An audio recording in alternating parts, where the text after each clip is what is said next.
Well, I believe we are live and back, and it took a little bit of figuring out here because I haven't live streamed in a while, but it does seem that we might be functional. So if you're watching this in the future, this was a live stream. I'll try to keep it a little snappy for you so you don't have to be like, I'm not enjoying the live stream vibe. I'm watching this as a video.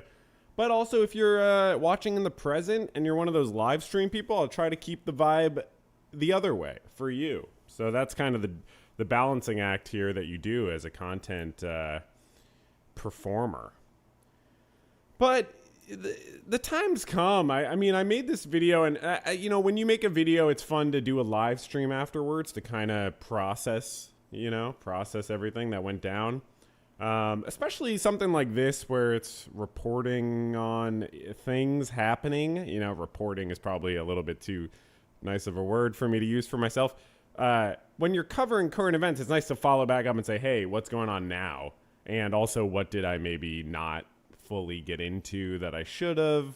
And so we have a lot of things to talk about today. So I wanted to touch base with this video I made and kind of see what was going on with it. So I'll go through the video and I'll let you know maybe some thoughts that come to mind. I'm not going to go through the video. I'm just going to look at comments. I'm going to look at some of your suggestions some people left. And yeah, we have a lot to talk about because I've been waiting. Usually I'll do this like post video stream like a week later or something. But I was waiting for this one because it was a bit of a different video and I wanted to, kind of give it more time to marinate, and I just haven't been like really looking to do a live stream much lately. Let me check the audio really quick, make sure Oh yeah. No, the audio's good. Okay, cool. So yeah, say what up if you're here in the chat. If you're watching in the future, you can just you could just say hello to yourself, I guess. I don't really know. You don't have to, you don't have to do anything. Okay, let's see what we got here. How is everything going? So I made this video and I wanted to talk about so who is Donald Trump? Current president of the United States of America. It's a big country. It's not that big, but it's pretty big. And it's sort of in the Western Hemisphere. And hold on, you might hear the stream for a second while I'm opening up the comments. So yeah, Donald Trump is the president, which I think it's important to keep in mind.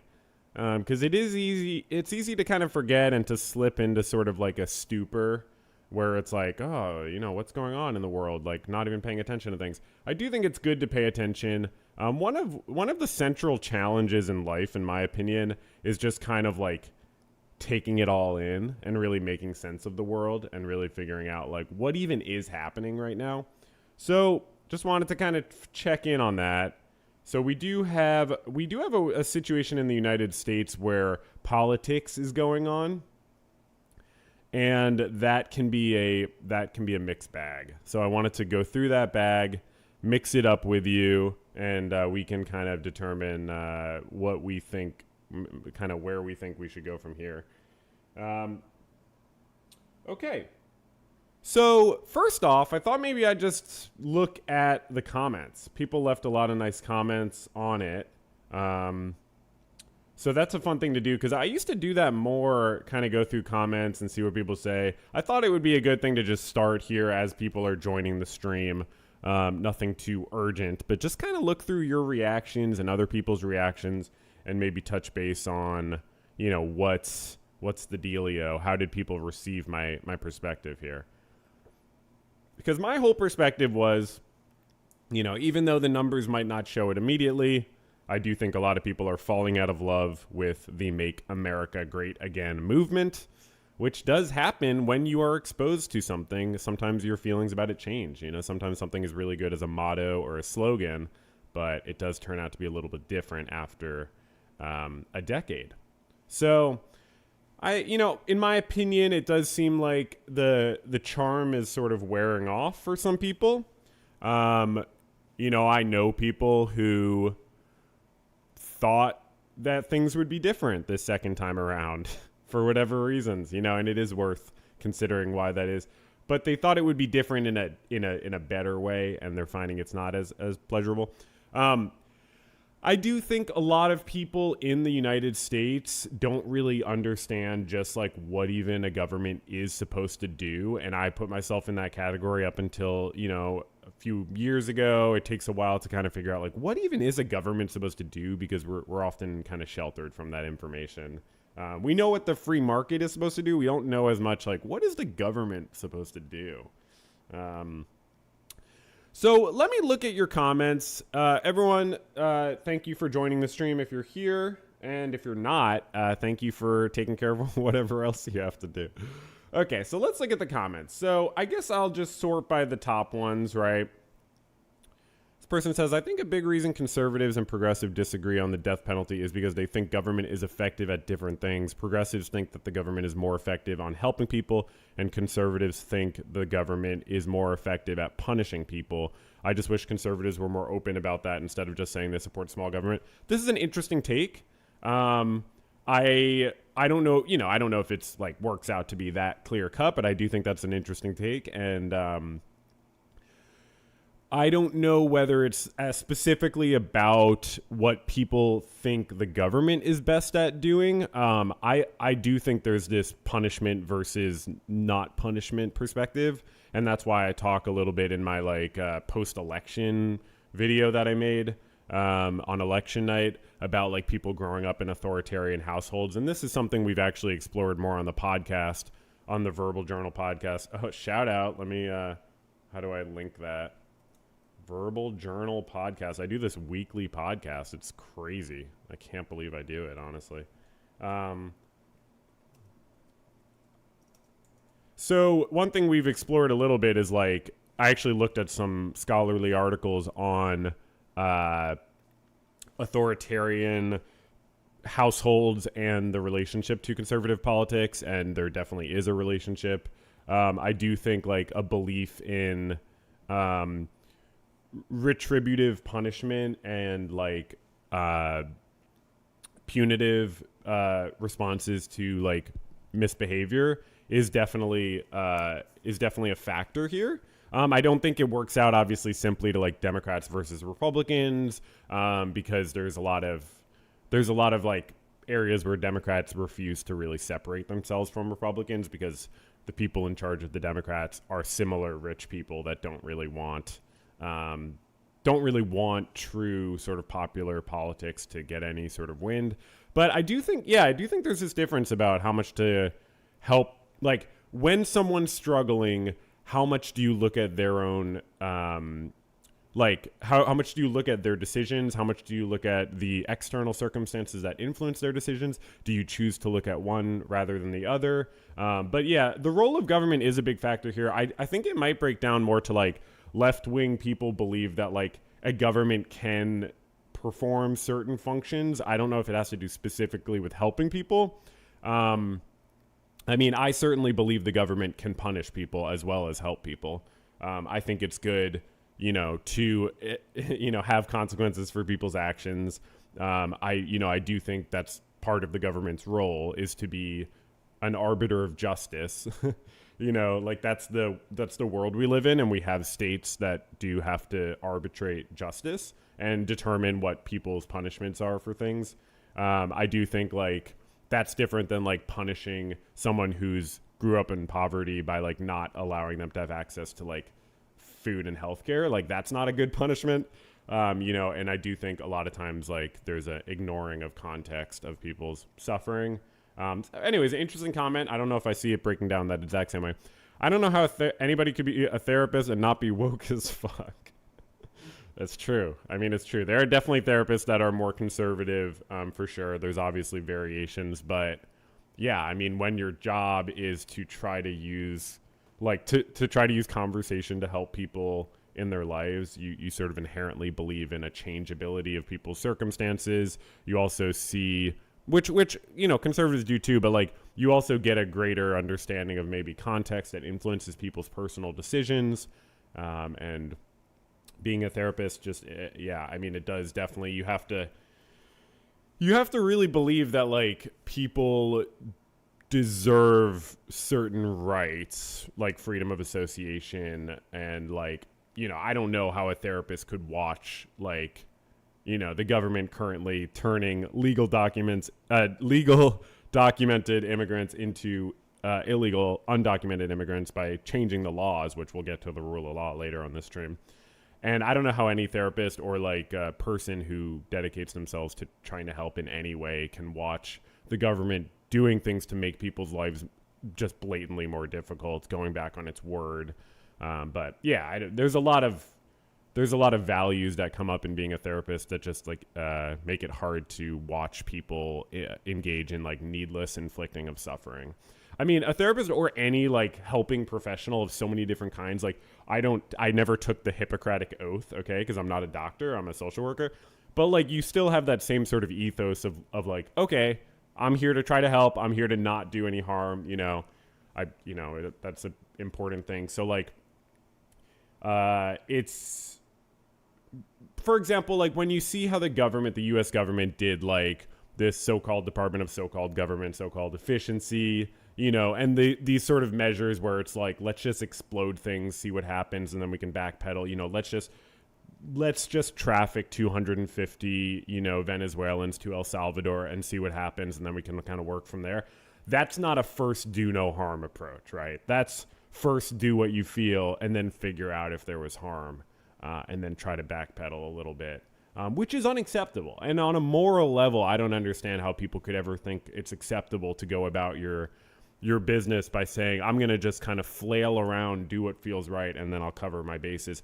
We have foresight for a reason. It's part of what really makes us human, and it's part of what allows for civilization to take place in whatever amount it can. But I do think we're at this point right now, as the famous quote says, where it's socialism or barbarism. I don't care about the label socialism, but that point, like we're either having a society that's based on meeting people's needs, or we are descending more and more into, choose your dystopia adventure here. There's a reason that all these dystopias in all our fiction have so much in common. And because it's that they have existed in different gradations in different societies. Unfortunately, the U.S. government has been a supporter of those types of dystopias and have funded anti-democratic measures all around the world. Like read the Jakarta Method by Vincent Bevins as one great example of like looking into, wow, we've like really sponsored anti-democracy in a very blatant way. That connected to something that I lost the thread of, that happens. Feel free to comment if you're like, this was the thread you lost. This person says, been off the MAGA train since January 6th. How the fuck anyone could still support him after that is still beyond me. Loud and proud and depressed as hell at the state of the world socialists these days. Great. Yeah, I mean, look, and you see all this type of like rewriting of history and the January 6th, like, as I said then on January 6th, and I've said anytime since, like, there are good reasons to protest your government. You can still go, way excessively. Like, look at what's going on in Nepal right now. Like, obviously the protesters have a justification for being mad at their government that just shot 19 people in the street for protesting a ban on certain social media companies, or legislation that effectively resulted in a ban, and like other measures, corruption, like Nepo kids getting like all these privileges, and that kind of showing just how other people like were denied certain advantages. And so like you see people protesting, they obviously have a fair point. Obviously, a lot of the protesting like goes above and beyond, but like that is par for the course. Obviously, I'm not here to like tone police the protesters. It's obvious that a government just needs to like provide for people, or like not needs to provide for people, like give them a monthly paycheck, but like it's a government's job to create conditions where people don't want to burn down the state capitol. But I can still, as an outside observer, look and say there are better and worse reasons for protesters to be in the streets. I don't have to just agree with protesters just because they're protesting. There have been all kinds of astroturfed protests throughout the years, and we get to kind of say, do I think that's a justified protest? What do I think's behind that? January 6th was a protest based on keeping someone in office who lost an election, period.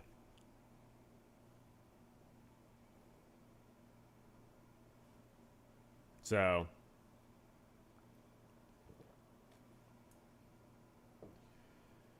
not a good reason to protest.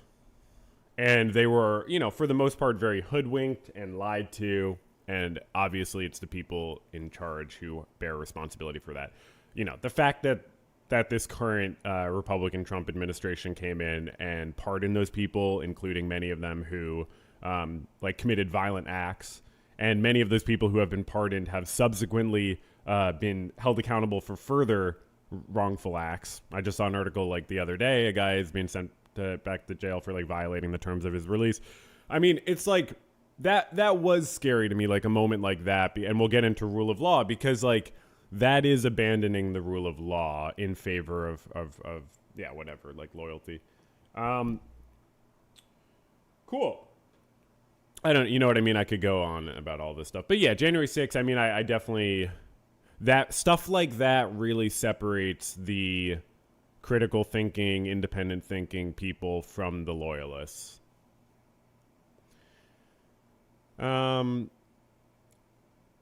Class war is more important than petty divisions over certain issues. I'm a trans woman, so I'm obviously aware of the damage that bigotry can do, but I also can't help but recognize that every working class conservative I've met is not a fundamentally bad person incapable of changing their views, but rather have been placed in a position where they are surrounded by lies and where they risk real community harassment for going against a current conservative vein. Great point. I don't think I read this comment.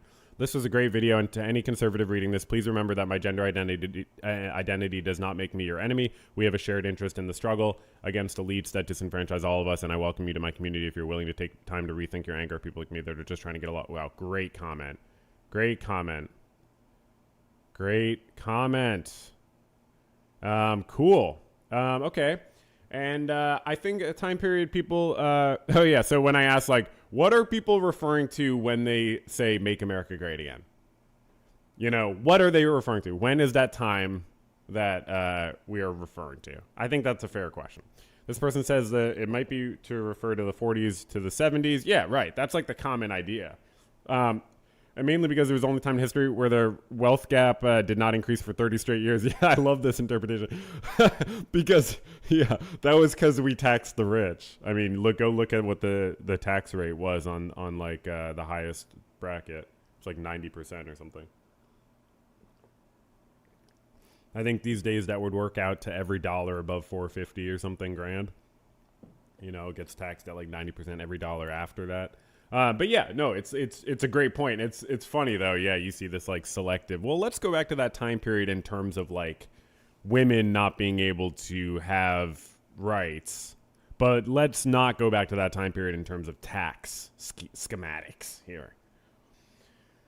Problem with this, obviously, if they did an analysis, they'd realize what actually made America and most Western nations so great in those times were a combination of social strong safety nets and a high tax on the wealthy. Yes, and of course, imperialism and dominating countries abroad, and unequal exchange and expropriation of wealth from other places where people don't have as strong governments protecting them. This is an important point to think about.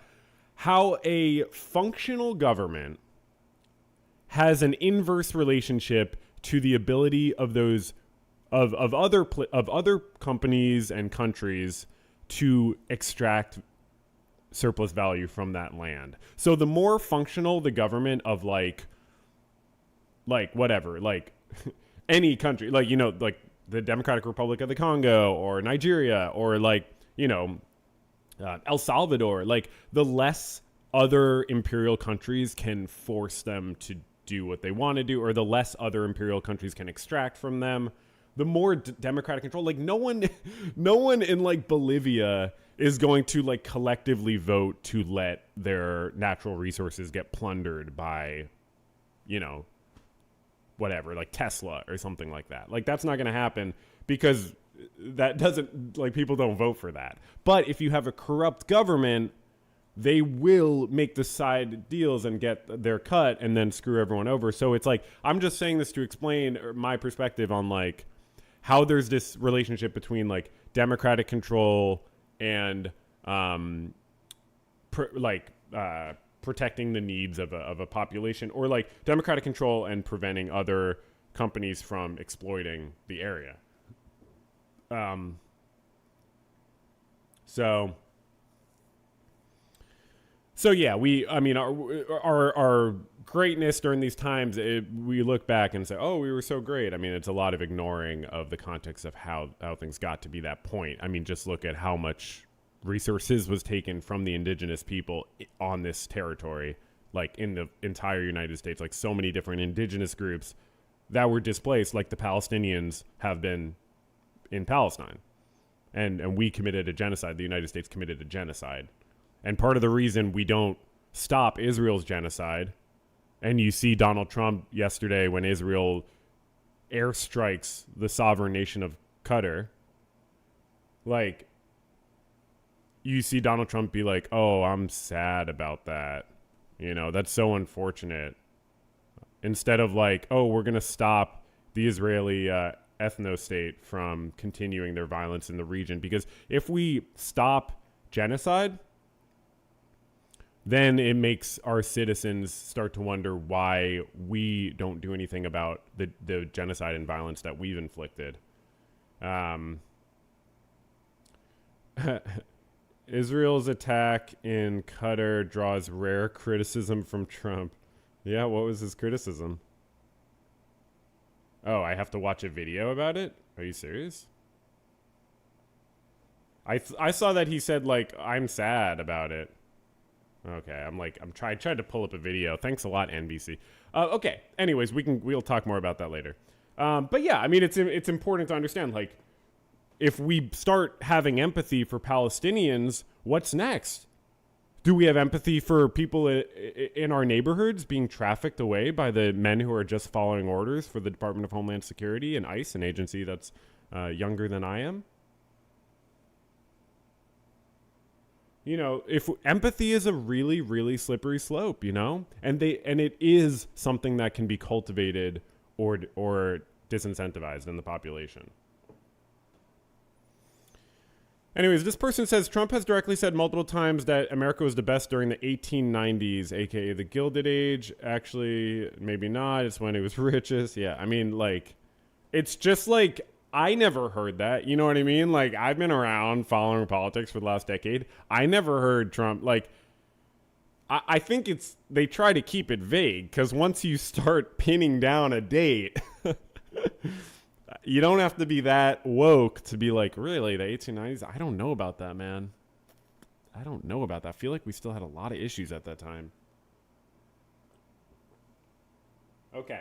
After this, I'm going to look at your comments on the post I did where I said, hey, what should I talk about in my video? And you all gave me a lot of great ideas, almost none of which I acted on, because you gave me so many good ideas. I was overwhelmed. I was like, I did not plan on this. So it's your fault, frankly.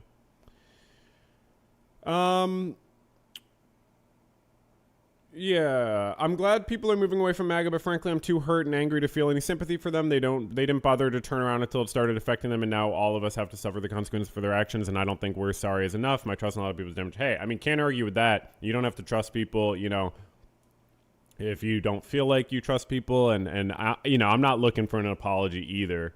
I do think there's just like a need to look to the future, you know, regardless. You don't have to forgive or accept apologies, but we're time is a straight arrow kicking forward into the future, and so we all have to try to figure out how to work together in whatever capacity we need to function. You know, you don't have to be friends with people, but yeah, I mean, you just maybe, yeah, I don't, yeah.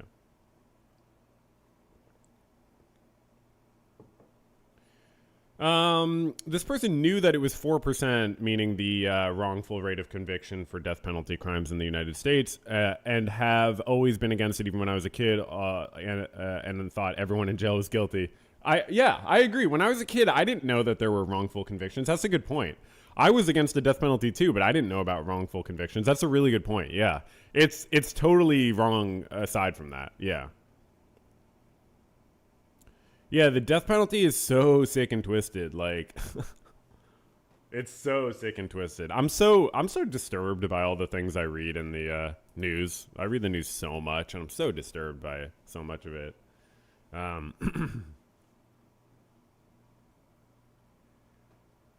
just watching, like, yeah, you see sometimes with death penalty cases, like, yeah, in the South right now in the U.S., like Florida has killed like more people this year than I think they have in quite a while. The government, and it's like, it's just so sadistic because even if the victims' families want it and stuff, I don't know, like, is that their right? Like, do they? Is that how society works? Like, victims' families get to be like, well, I want to see it. It's like, okay, well. Sorry, I don't, you know, if I get robbed, I might want to see the person who robbed me, you know, get freaking, well, look at Better Call Saul. I mean, he hangs them upside down and threatens them with a bat. Like, I guess that's fine, right? I guess that's ethical. No, I don't think it is, actually. I don't think it is. So yeah, I don't know. I see, the state putting to death these people, 40 years after they committed a crime. And I just think like, okay, but there are people murdering right now and they are not actually dissuaded by this.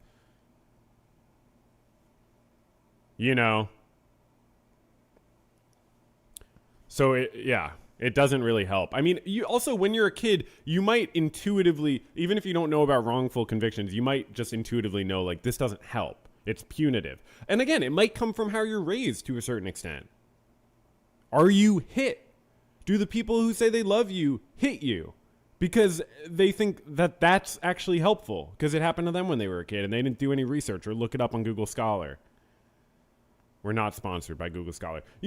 So are you sort of socialized into this idea that like, okay, the problem with revenge fundamentally is that it's looking to the past instead of looking to the future. That's what I would say is the fundamental problem. And that's like when I talk about in one of the Better Call Saul videos, I think the ethics are a strange one, like how causation is this double-sided thing. And when I say something caused something else, I'm talking, or like when I say why I did something, I'm saying both what caused me to do it and what I am hoping to cause by doing it. And so when you put someone to death, you could look at it both ways. You could say, well, I'm doing it because of what they did, or I'm doing it to deter future things. But I don't think it makes sense on either basis. And, well, because logically, we should be looking to the future more, because the future is going to happen, and the past already happened. And that might sound funny from a therapist, but it's really not. Like, you look to the past as part of looking to the future, but time's only go in one direction. So, like, we should weigh what's good in the future as important, as, like, more important. And it doesn't deter people. It doesn't deter people. When you're ready to commit a violent, terrible act, you're not thinking logically about what the potential harm could be, about what you might suffer as a result of it. There was some comment. What is your take on... By the way, if I miss your comment, feel free to send it again or send a super chat. No pressure. You don't have to. I have a day job. I got the Patreon. I'm making bank over here. I'm actually part of the 0.1%. That's why I am wearing such a nice shirt. But yeah, this person said, but yeah, no, if you do have money to spare, feel free to give it to the channel. Everything is super appreciated. And thank you so much to the members and patrons. Y'all are awesome. And I hope you enjoyed the longest podcast episode I've ever done on Sunday. I have no idea what's wrong with me and why it came out so long. I am going to do better. I'm going to make sure they're not so long anymore in the future. I'm looking to the future on that one. I wanted to respond to this, though. What is your take on the left collectively giving no sympathy to Arkansas farmers who overwhelmingly voted red and hoping that private equity firms take their generational farms? I promise you that is not the left collectively doing that. That is, and you could probably find many examples of people doing this. I don't know. I wasn't paying a ton of attention. I promise you that is not, certainly not in my perspective, that is not what the left perspective. No left-wing person is going to hope that private equity firms take over anything. So yeah, you see, that's a social media thing. It's like with Luigi Mangione. Like, people can have a lot of different perspectives on what he did, but you saw the most like...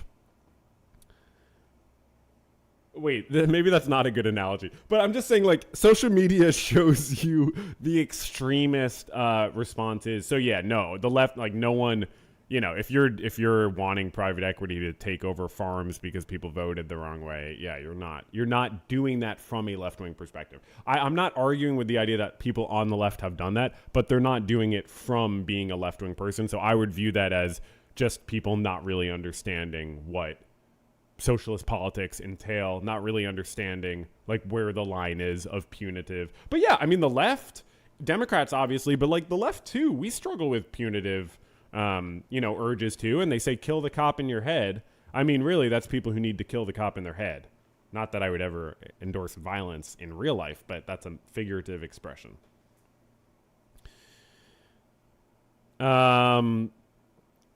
Okay, so cool. What else? So why is my Better Call Saul YouTuber talking about MAGA? That's awesome. 2025 woke a lot of people up to the fact that almost everyone is compromised, and if they're offering you some sort of solution or salvation, it's probably a grift. Yeah, I mean, certainly if it's like an extreme, a lot of things are too good to be true, and so, yeah, I mean, that's a part of it too. Like people who just fall for like the snake oil salesman, the guy who says he's gonna resolve everything. Like it was pretty obvious that even when Donald Trump's been able to actually point out a real problem in society, he did not actually have a way to resolve it. And I think people not realizing that is just a lack of like education and understanding of the government and critical thinking. I really, really think critical thinking can be cultivated, and a lot of people don't do enough of that cultivation. We're socially incentivized to not cultivate our critical thinking. But by like the inundation of constant stimulation in media. For sure. Yeah, for sure. I feel that. These graphics are messing with my eyes. I'm sorry. I don't know what else to do. I like that they say it's not a criticism and they're super cool. Hey, thank you. World's most notorious liar doesn't understand lying. Yeah, I wasn't sure exactly what they're referring to. Something about Trump not understanding lying. It might have been, I forget exactly what point there. Okay, this is fair. I'm going to try less here to be convincing of my views, and then I talk about a death penalty is bad for half an hour. Yeah, I mean, I thought about that while I was making the video. I was like, and then someone responded with what I was going to say. Oh, I don't see it. It might be hidden. Sometimes comments just randomly get hidden. Someone responded, well, did he convince you? Which was what I was going to say. Well, did I convince you? Because then I put them in a double bind where if they say I did convince them, I'm like, great. And if they say I didn't, then I'm like, good, I didn't do anything wrong. Look, this is a little bit of a strange video about MAGA because I'm just like talking about the death penalty for like half the video. I still think that's useful. I mean, is it better to just like dance around a million topics or like to go super in depth into one topic that is kind of really representative of problems? I mean, like Trump's approach to the Central Park Five kind of encapsulates a lot of the issues here. Authoritarianism, not respecting rule of law, racism. I mean, these are kind of the intersections of where we're at right now. So I did actually, I didn't expect to write so much about the death penalty. And it wasn't my plan at first, but things just kind of developed and I noticed that it connected with the other points I wanted to make. I wish I had talked about other things more. Actually, I can touch base on that really quick. A few other things I wanted to talk about in the video that I never did.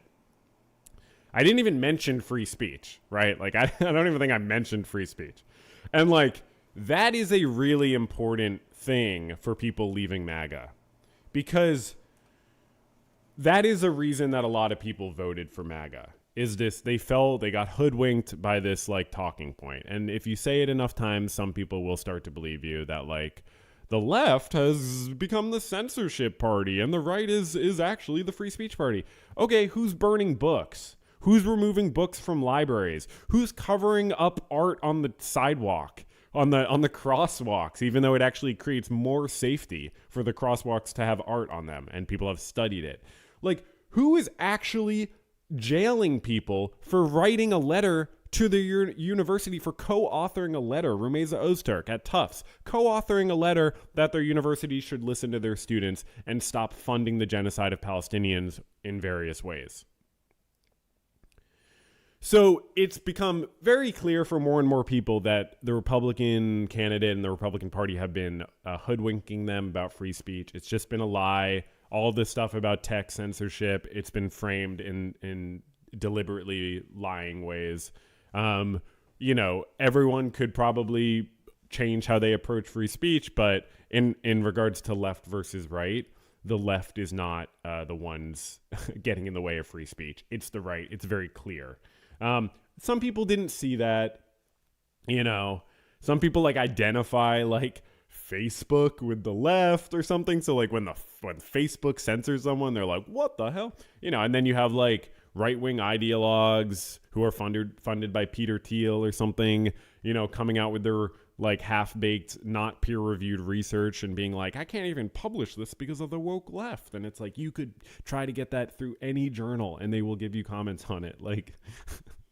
So anyways, the farce of free speech, and Mahmoud Khalil, Rumeza Ozturk, Mohsen Madawi, so many other people, who literally were jailed for weeks, months for their free speech, for expressing free speech. And I encourage Republicans and centrists and conservatives to just sit with it, to really sit with it and try to justify it, to just try to not move on from it. In my opinion, one of the most common fallacies is just trying to change the subject. There's probably a name for it, but really the biggest challenge for people is just distress tolerance, just sitting with an uncomfortable fact, trying to make sense of it. But yeah, it's very clear that free speech is not something that Donald Trump, the Republicans, in any way are, endorsing. They don't want people to be able to say their 2 cents about Palestine, about the United States' treatment of undocumented people or documented people. They will crack down whenever they can, and they will twist the laws however they can. So I think as a Jewish person too, it is so painful and just really uncomfortable to see them using my ethnic religious identity as this cover for them, as if they're doing it. And it's almost never actually Jewish people. But even when it is, it makes zero difference.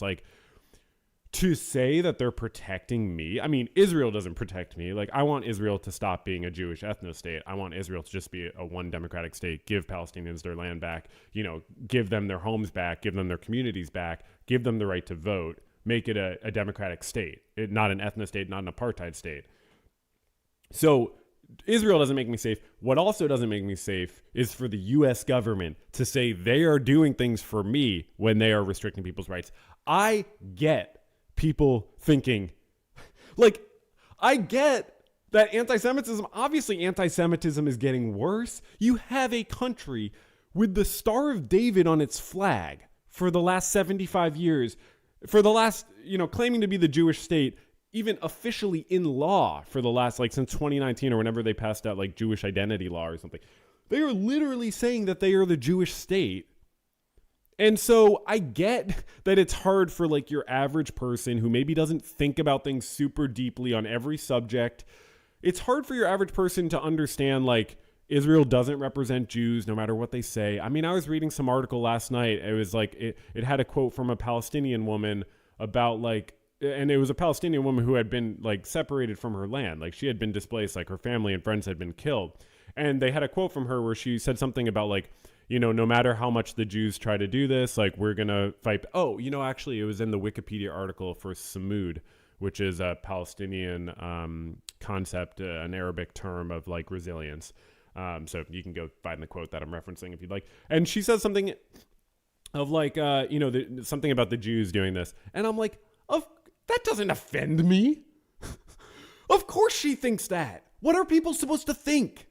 What is this Palestinian woman supposed to think? That she's supposed to be woke enough to be this state that's been murdering my family and friends for generations that says they're doing it because they're Jewish. They're not actually. Of course, she's not. No one's going to think about that. And you don't have to be Palestinian to take the Israeli state at their word. A lot of people, it's like someone growing up in the U.S. and just having certain experiences with some particular ethnic group and then generalizing those experiences into that ethnic group. we're animals, okay? We're not always the smartest creatures. We make mistakes. We have conflations. We have confabulations. We have misassociations or whatever.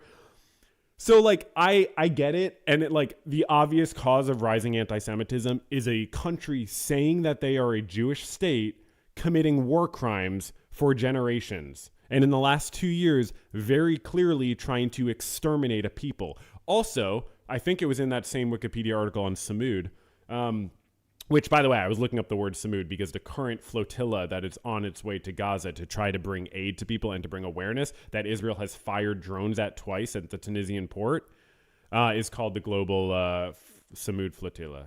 So I was like, what does that word mean? And it led me to this. What was I just saying before I got off on that? Yeah, it's hard for people to know necessarily. But yeah, I mean, the rising...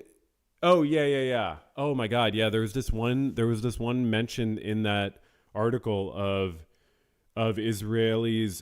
It was, I think like in the 70s or something, using tax collectors with soldiers and going into Palestinian neighborhoods and communities and just like trying to literally extracting millions of dollars from people, just being like, here's what you owe us. And obviously the threat of violence if you don't pay is obvious and exerted. And like, that's what the Nazis did. And I mean, like reading that as a Jewish person myself, it's not like it takes a second to think about. That immediately brings to mind what the Nazis did. There was just something the other day that they found a painting in a real estate listing that had been stolen from Jews by the Nazis. And so, they recovered it and tried to hold accountable the descendants of the Nazis who stole the painting or whatever. I don't know exactly how it panned out. But like the Nazis were expropriating all the money from the Jews. And as I talked about in the podcast, it's kind of interesting and funny almost in a sense of like, wow, so like, was it really about your ideology or did you just want money? Did you just want property? So then to read about Jewish Israelis one generation later, like that was their parents who had the Nazis steal their shit. So one generation later, Jewish Israelis are walking into Palestinian neighborhoods and saying, oh, you actually owe us a lot more money now, and we're going to use the force of the state to extract it. Now, why is this? Why is it? What is going on? Like, how does that happen? That people just one generation later, like they knew. You think they didn't know that that's what the Nazis did to their parents or themselves? They knew. Let me know in the chat. How do you think that happens? Because it's like tempting to be like, well, hurt people on some like massive scale. You go through trauma. You're more dysregulated. You're more victimized and fighting for your life, and so you see threats where there aren't threats. Your conscience is destabilized significantly. I'm not trying to downplay it. I'm just trying to understand, like, how does this happen? And then how do people deal with that cognitive dissonance of being like, wow, we're doing what the Nazis just did to our parents?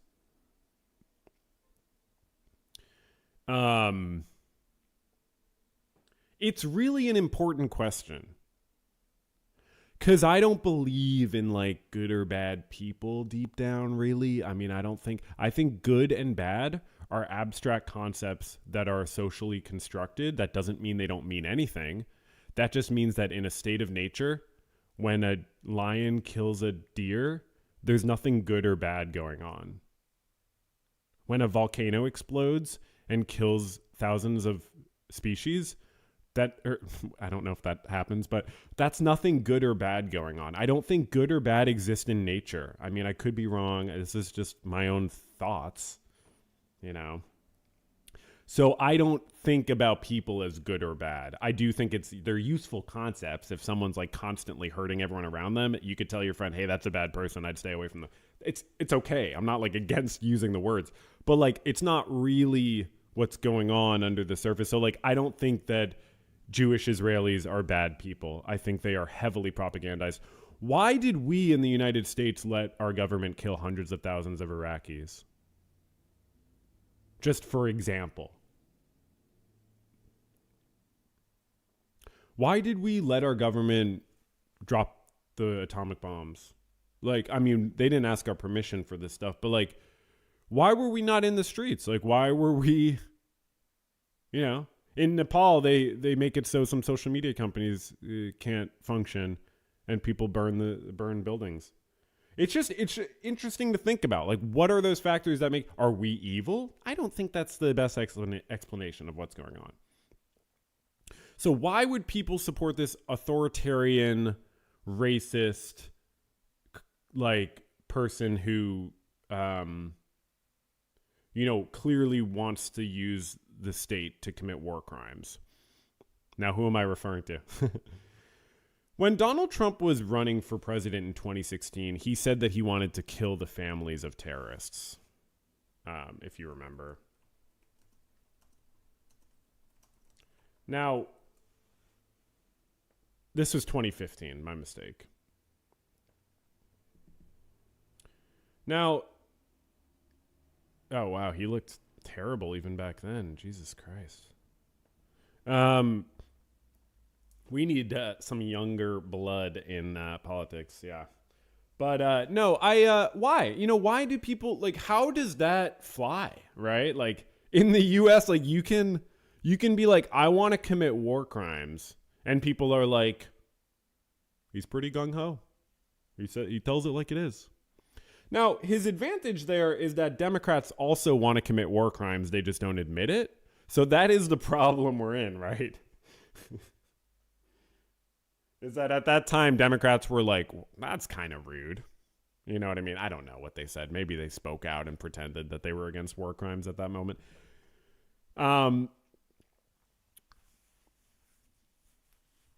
So, okay, just one other thing. So anyways, that's about free speech. No, I mean, so yeah, wrapping, I don't know. We'll come back to Israel, Palestine, but it's extremely important right now. We're literally watching like the final solution take place where, and they're not going to exterminate Palestinians completely, obviously, just like Jews were not exterminated completely by the Nazis. But I mean, look at what we're seeing.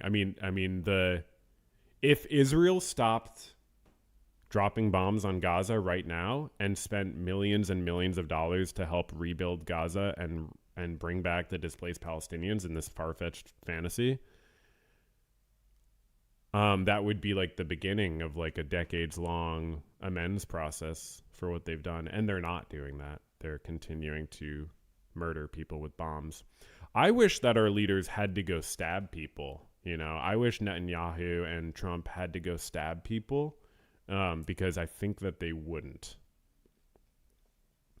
I think we do have to think about, like, if we don't want so many people to die horribly, we might have to do some diplomacy around bombs.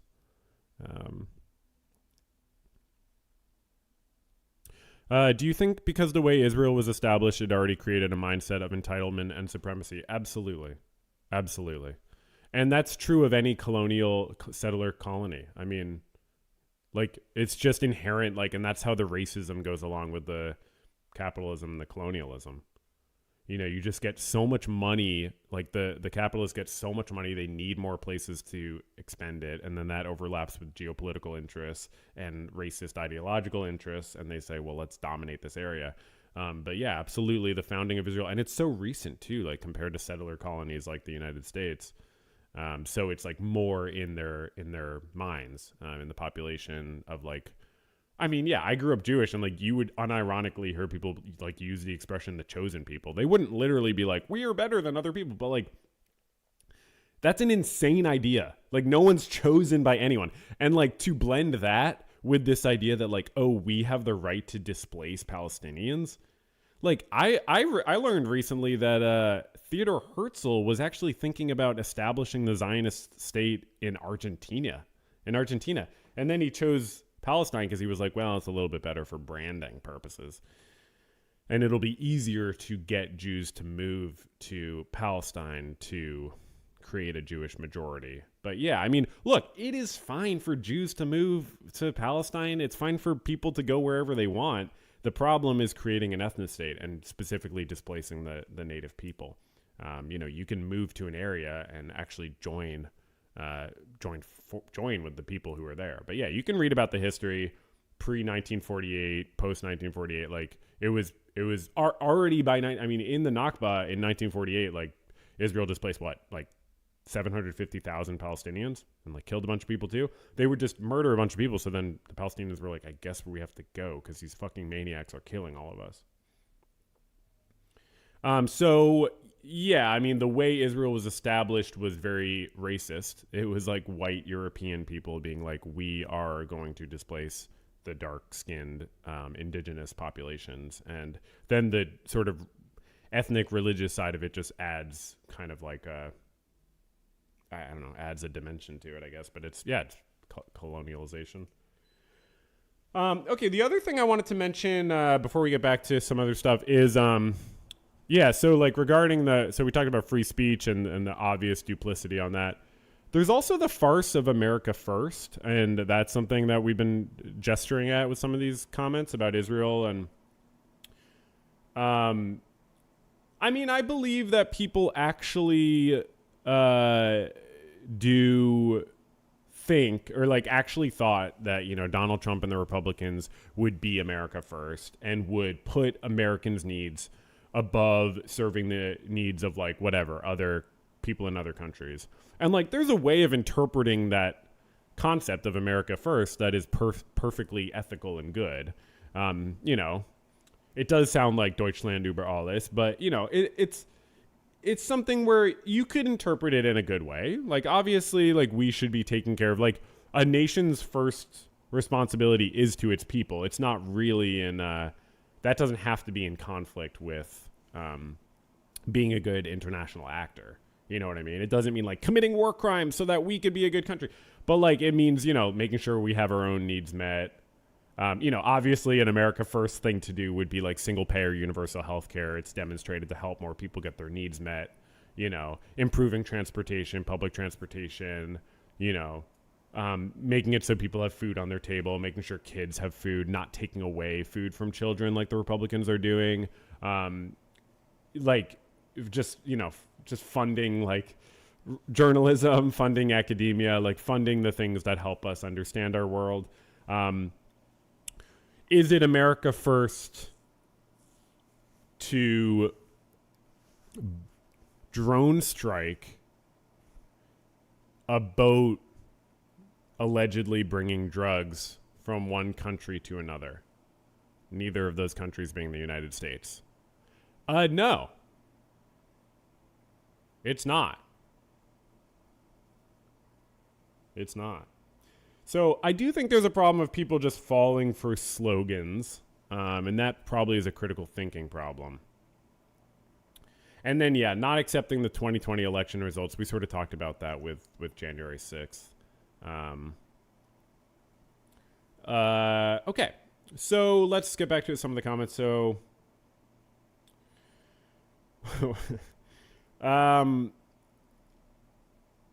generally, from what I have observed, more intelligent or cognitive people shift left compared to right. Yeah, I've noticed that too.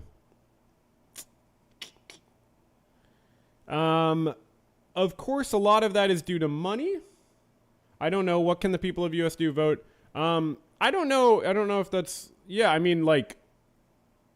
the relationship between intelligence and money, it's probably very complicated in this regard. But, I just think that, the right and the left, when talking about the same issues and providing different solutions, immigration. Building a wall, that's one way to do it. Terrorizing migrant communities is one way to do it. It creates a lot of negativity. It might have some positive outcomes, sort of like hitting your children. Maybe they'll learn their lesson. Maybe they'll never trust you again. You know what I mean? So, you're faced with a problem. You can take one approach that has significant chances of risk and some chances of positive outcomes, or you can take another approach that is more difficult and requires more distress tolerance and more patience and more cognitive ability, explaining things to your kids, going back to immigration, adding more judges to the immigration system, making sure we can process people, actually looking at research, what would be good outcomes for our communities, economic wise, socially. You know, we don't have to, like, you don't have to prioritize like the needs of undocumented migrants above the needs of citizens to be like, what's an outcome that works best in general? Because I think there's actually not much of a contradiction there. It does seem like our economies and societies actually benefit a lot from migrants. And the problem is them being undocumented, I do think. So we should just document them. That's my opinion from my understanding. But I'm open to being proved wrong. But you have to be ready to like read. You have to be ready to like put effort into learning to come up with the more complex, interesting, and ultimately effective approaches to issues. So yeah. All right. Anyone else here? I don't know that, but the Good Place reference, yeah, because I talk about Scanlon's book, What We Owe to Each Other. I really recommend his book. It's readable for people who are not interested in like deep technical philosophy. Parts of it get technical. If you can skim a little bit, that's good, you know, but you can also enjoy it. Okay. I wanted to respond to this because I saw this. So this is from Make America Great Again to Make Israel Great Again. And then this guy says, or this person says, I love how leftists are adopting Zionist occupied government theory. Just wanted to comment on this because we are in this very annoying time where the right wing is using the obvious wrongdoing of Israel and the obvious wrongdoing of the United States in sponsoring war crimes of Israel and participating in them to foster anti-Semitism. And as much as I talk about how I can understand how Israel's actions generate anti-Semitism, I do not think that that's good. And I think that people should be trying to make it clear that Israel does not represent Jews. This is a very interesting thing that I'm commenting on because I know that I think this is a right-wing thing. I don't know. I assume it is from this comment too, but obviously, you know, the idea of like the United States government being occupied by Jews is like is a theory, you know, that we've heard, right? Just like Hollywood being occupied by Jews and so on. So like what I find very interesting about this is that it totally misunderstands the relationship between the United States and Israel and tries to sort of, this person is trying to like score points by being like, see, our government is occupied by Zionists. But it's like, right, that's been a problem for decades and decades. The left has absolutely been aware of that. And it's a problem of Zionists and authoritarians of many different stripes having so much in common. So like, it's not just the US, it's obviously Western countries and several countries. I mean, the majority of countries in the world want Israel to stop killing Palestinians. But there's a fair number of countries where they are aligned with. So I guess what's interesting to me is this, like, in talking about occupation and in going full like Jews control the government thing, you do miss that there is this alignment of interests, which just involves dominating the average people, you know, being able to control people's, you know, movements and wants and needs, and being able to believe in basically a strong man authoritarian government controlling people's every move. So I guess it's just like, is the U.S. government occupied by Zionists, or is the problem that the U.S. government like is Zionist? And then like it's just funny to be like, oh, we've been occupied by Zionists. The U.S. government has been Zionist and racist and as anti-Semitic as Zionists are for the whole time. Since Israel has been a concept. I mean, yeah, I don't know. It's just interesting, like this idea that leftists are adopting Zionists occupying the government theory. Like, I don't know who you think came up with that theory, but like the whole like left wing perspective is that like money and like appropriation of resources and class warfare kind of drive the movements of history. So understanding Zionists as occupying governments and governments as being aligned with Zionists is like is a very easy thing to understand when you have a left-wing perspective. So yeah, I find it interesting, but also very disturbing for like right-wing people to be thinking that they're scoring points, because they're like, well, I hated Jews before, and now I understand that the Zionist ethno-state of Israel is doing something wrong. And yeah. So I don't know. I probably could have explained that better, but I just find it, it's very disturbing. Obviously, it's very important for Jews and for left-wing people and for everyone to speak out against the way that our country and every country that's doing this is supporting the war crimes of Israel. But yeah, so it's just kind of interesting. The right's like, oh, see, I knew the Jews controlled the government. It's like and I'm not trying to conflate Zionism with Jews. I just imagine when they're like, oh, leftists are getting on the Zionist occupied government. I assume they mean like, I assume they're making that conflation, but obviously Zionists, like our country's been Zionist for quite a while. I mean, I think since at least the 60s. I don't know if we were necessarily full Zionists in the 40s and 50s, but someone else can inform me on that. Have you heard of the Dark Enlightenment concept? I saw a video about it, and all of a sudden it seems MAGA is winning. I don't know what that is now. Oh, whoops. Oh, I thumbed down this one. Okay, this is funny. So I thumbed down theirs too. Okay, so this person says, as if the only direction I can go politically upon rejecting conservatism is left.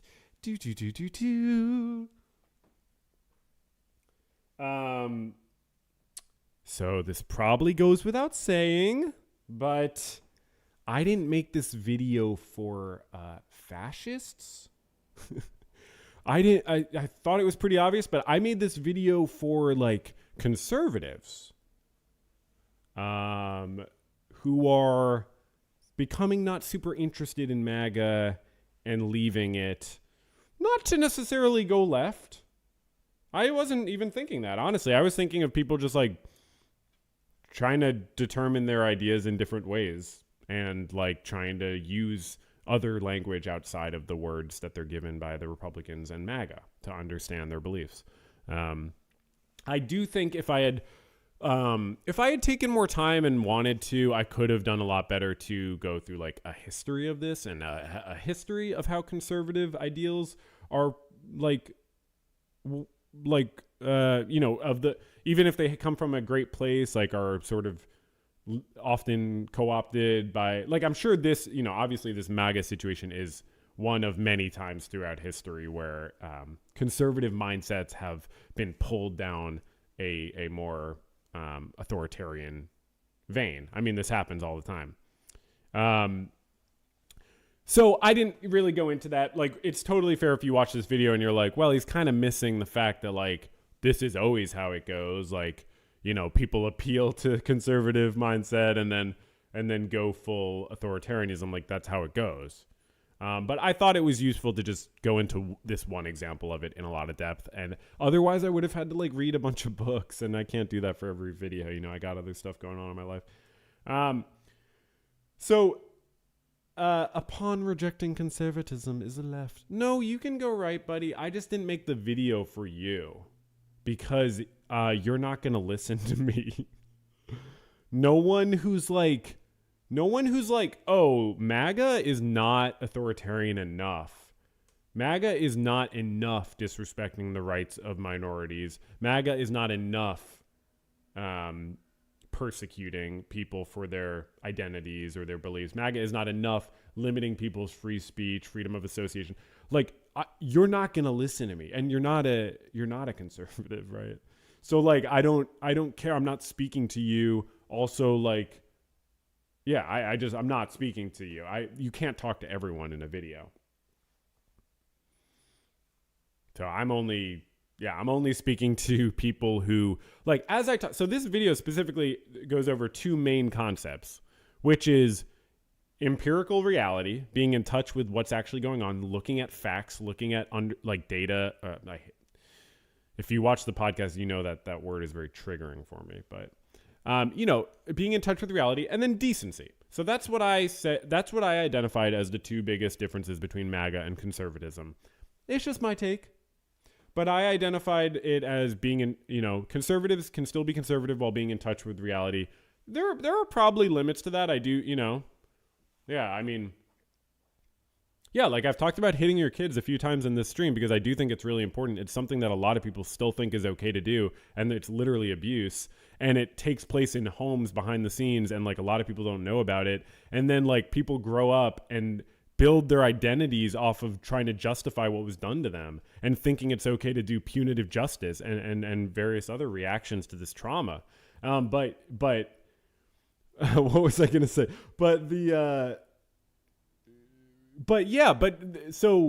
So if you're a conservative, and so you're ignoring the empirical reality if you're thinking that hitting kids is not child abuse. That's ignoring empirical reality. You're not looking at evidence. You're also ignoring decency. And that's just for that one example. But like for anything, I find that empirical reality also does go along with decency. And that's why feelings are facts that you should consider. When you ignore someone's feelings, you are ignoring empirical facts as well as feelings, because it is a fact that people feel a certain way. So I do think that that was my point. My main point is that if you're a conservative, you can still be decent and you can still be in touch with reality. If you are MAGA, you cannot. And if you watch this and say, well, I want to reject MAGA and go more to the right. Obviously, a lot of, people do that. I'm not making this video for you, buddy. Good luck. I hope you have friends who are women. I've lost all sympathy for MAGAs, even if they're former. The second time he ran, they reap what they sow. Yeah, again, I understand not having sympathy, but we got to try to build a society here. Kind of weak argument, shit happened 40 years ago. Well, you didn't make an argument, so... things happening a long time ago, and am I supposed to take from that they're not related to things going on now? I do think you need to build out your argument a little bit, if you'd like to. But that's what people always do in comments. They just make claims and stuff. Okay, I disagree somewhat with your analysis of the difference between MAGA and conservatism. Adherence to American conservative ideology calls for disregarding provable facts and has done so long before the Trump era. So that was exactly the point that I was just speaking to, and I think they're correct. I just didn't have time to go into that. And or is pronounced and or, not and/or. Hey, come on, buddy. It's so funny. Someone will watch like a 50-minute video and just comment on like what that. Okay. I'm hardly a Trump fan, but I absolutely hate the people on the left who are trying to spin this as, see, we were the good guys all along, as though their politics aren't also awful. I tried to not make the video me saying, see, I told you so. I don't think that's what I was saying in the video. I mean, and it is funny when people comment and do quotes, but they're not actually quoting something you said. People do that a lot. They're paraphrasing you, but they choose to use quotes. As though their politics aren't also awful. So obviously, I'm not going to argue with this person. I don't know what they're saying, but I don't think my politics are awful, actually. I think my politics are really good, and it's been many years of cultivating a political worldview that I think actually has basis in reality and is shown to help people. Well, we got a little argument going on. Yeah, advocating for human rights and social services for vulnerable people is awful. You people straw man everything, says the person who just said that all of the left's politics are awful. Okay. Death penalty. Okay. Just don't vote. They're all wrong. I don't think this works. I don't think it works. Voting is just one of many things. It's not going to solve our problems, but not voting is not going to solve our problems. All right. I want to probably move on soon to something else. He's been doing a great job. Okay, well. All I know is you're not old enough to vote, kiddo. No, you don't know that. That's actually not something you know. You just made assumptions. So that's part of critical thinking. Really, my definition of critical thinking is, or like a big part of it, is the difference between knowing, thinking, believing, feeling, being able to make those discernments. Being able to understand what an assumption is versus what a conclusion is. I mean, obviously this person's not being serious. They don't mean that they literally know, but they're choosing to assert an assumption as a statement. So, it's very random to be looking at this one interaction, but it's something you see a lot in life. People just say things that they don't know, and they say it as if they know, but you're like, you don't know that. Even if they're right, by the way. Like, even if they're responding to even if this person is a child, they're wrong that they knew it. They didn't know it, because knowledge is something you have to have a justification for it. There's no justification. Are you a responsible enough adult to need to purchase those things? That's funny. So they're actually they're being like, no, you're the child. Okay. I've been off the Trump train for a while. I'll admit Trump was what this country needed in 2015 or 2016. This person thinks the Dems were really out of control. He did help the economy. Citation needed. But 2024, his campaign seemed like a joke. Literally, at one point, he's fallen off. We need someone who's really committed to fighting corruption and tyranny, not a war on illegal immigrants. Okay. I have news for you. He was never committed to fighting corruption and tyranny, even in 2015, at all. And then this person, I don't know if this is showing up on screen, the bottom one. Yeah. Oof, this is really disturbing from you, and I really like your videos too. This is so sad. I can't believe you actually fell for this nonsense. No argument given. No even claim, no specific claim made of what was wrong, but no, okay.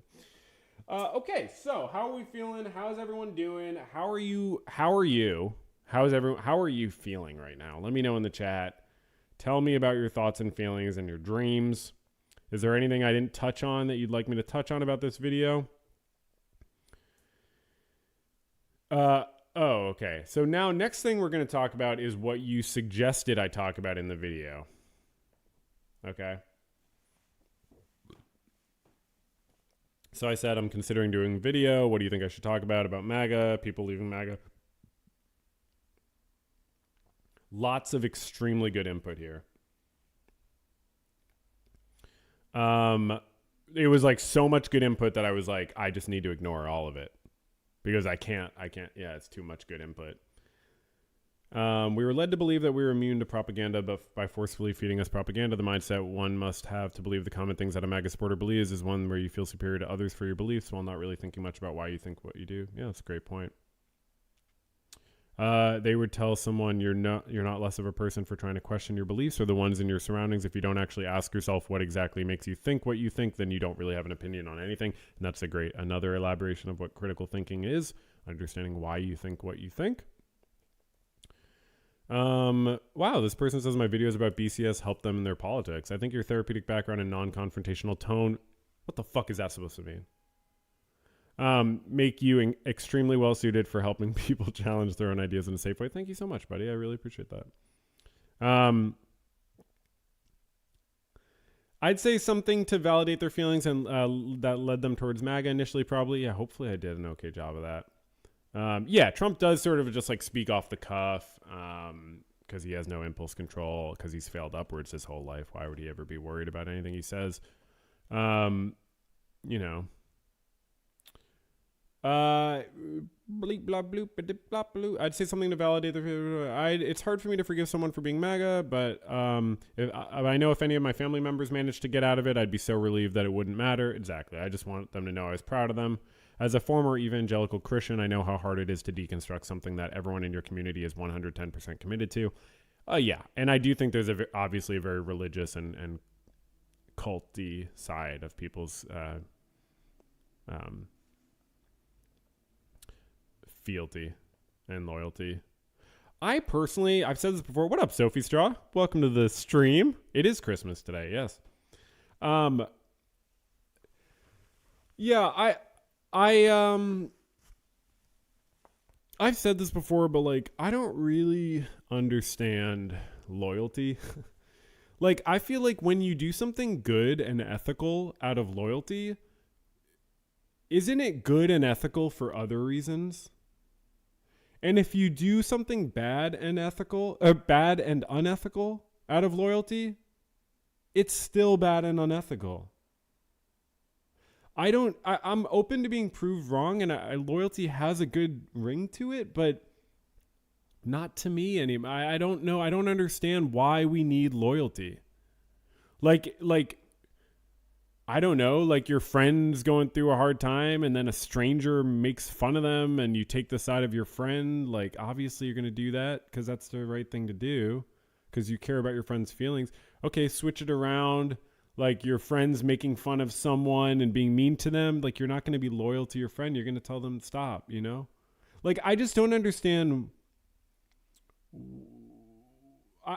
Yeah. So anyways, I bring it up because I do think that this sort of like indoctrination into like a cult of personality involves like a loyalty and a fear of going against someone. And this might even pertain back to like family relationships and households.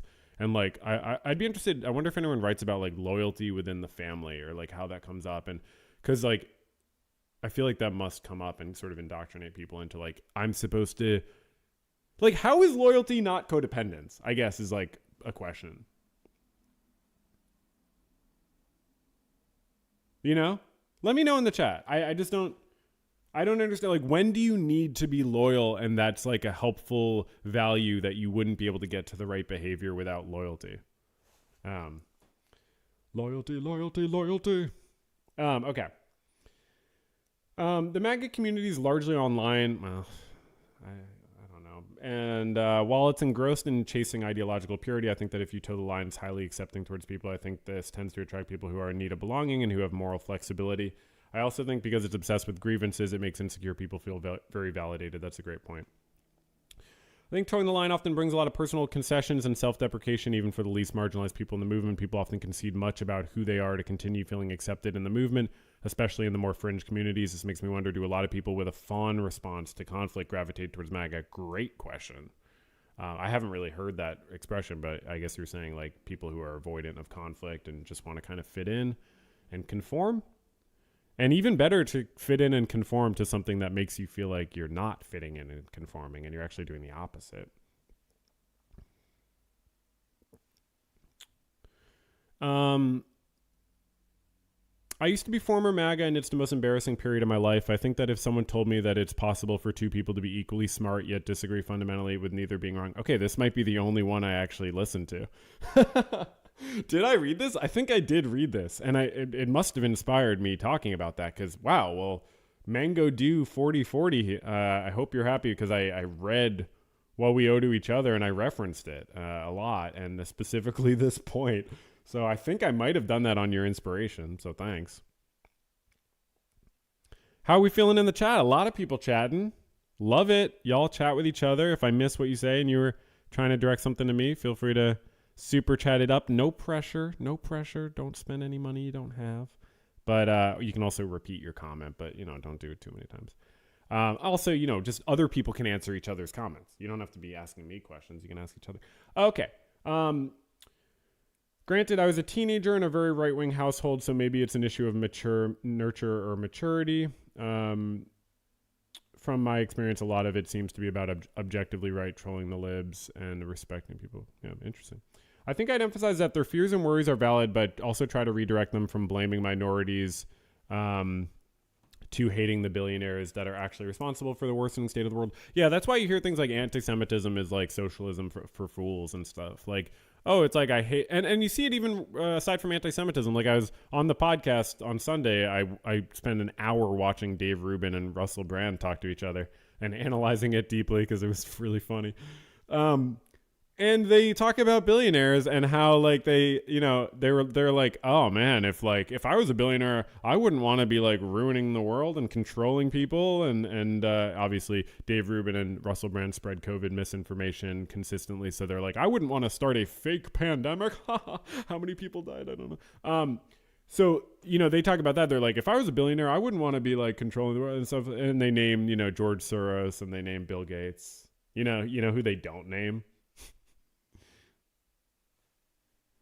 Elongated mouse.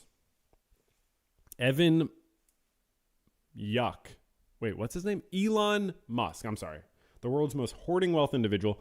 They also don't mention Jeffrey Bezos. So, do you want to be right wing and hate specific billionaires, or do you want to be left wing and understand why we should not have billionaires because it creates huge problems in our world and they keep acting like kings? I genuinely think it would be better for there to be no billionaires, even if that money got burned. I think economists actually agree. You can look into that. Am I competing with the majority report now? That's okay.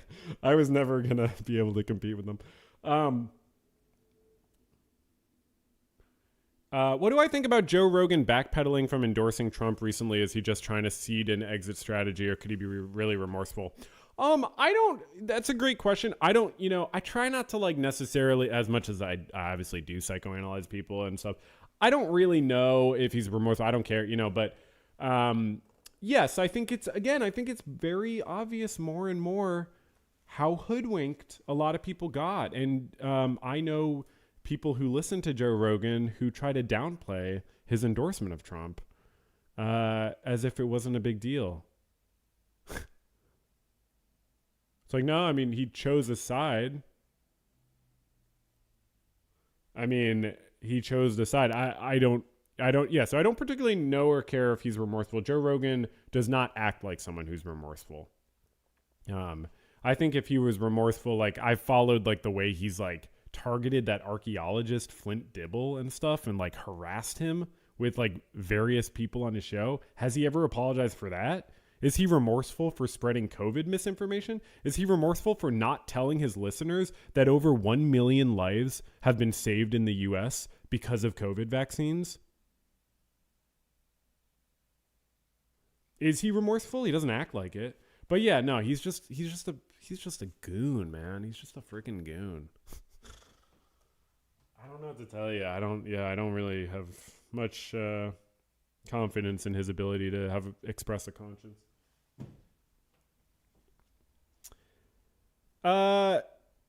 Yeah, this will stay up, by the way. This stream will stay up, so no worries if you can't watch it now. Did I finish reading? Yeah. A lot of former MAGA are still ultimately Republican in a lot of ways, with a single or several issues that made them stop supporting Trump. Maybe it was the economy. Maybe it was him in those files, the Epstein files, and his years-long, decades-long association with Jeffrey Epstein and Ghislaine Maxwell, human traffickers, pedophiles, sex criminals, and convicted liars. At least Ghislaine Maxwell is. But I would say to those people, it's wrong to take this opportunity. You've given yourself and push. Maybe it was the way he treats veterans. Take this opportunity you've given yourself and push forward. If Trump was so wrong about that one thing you cared about so much, think about what else he could be wrong about. Yeah, try to not ignore that cognitive dissonance for sure. A lot of really good advice here. Maybe look into trans healthcare from a new angle that isn't just what Trump said it was. Great point. Yeah, it's actually healthcare. Look into actual data for immigration without being in that mindset where you cherry pick statistics and ignore the whole. There are so many problems in the United States right now. Yeah, for sure. Yeah, a lot of people were just previously normie Hank Hill types. Absolutely. I fully agree.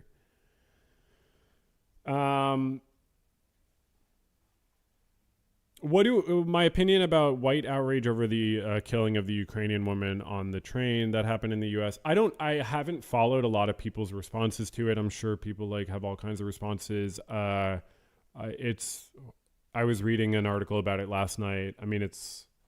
I'm working on a video about mass shootings it might be my next video on this channel. And I was thinking about that, reading that article, because it was obviously a guy with severe issues, right? And he's been in and out of the justice system and in and out of treatments for whatever.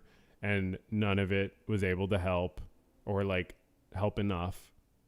And then he just goes insane on a train for no reason and kills someone. It could have been anyone, probably. It wasn't even, and this is what happens with mass shootings, except even more people are killed. And I think that incident obviously just shows another reason we need better access to healthcare, and we need our justice system to actually be able to help, to not help people, but to like help society. So it's a failure of the justice system and the healthcare system. And so it's like, even if we get all the guns out of the population, which is never going to happen at all, you have knives, you have a million other things. We need to take care of our and again, stuff like this obviously will happen once in a while, but it happens so much. And so we really just need to like try to reduce insanity in our population. But unfortunately, a lot of the misinformation around there actually just increases insanity by not helping people understand their reality.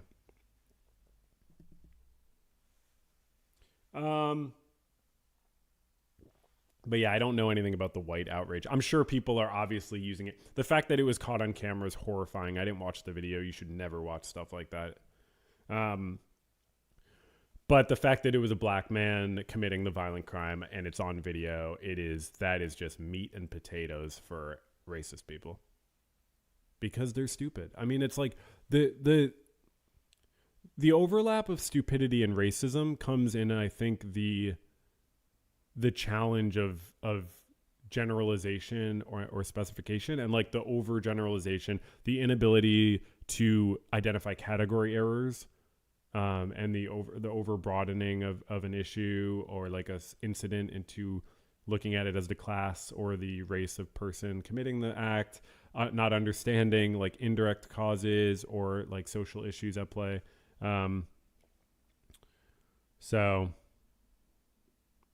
It's not a reason to not bother with gun control. Oh, don't worry, Virago. Yeah. No, I'm very much, I'm very much, looking at the research, and it's very clear that there are measures that reduce gun violence in the population, and they have to do with, we don't have to necessarily take people's guns away. It maybe just in cases where, like for example, like states don't need to allow people to concealed carry without a permit.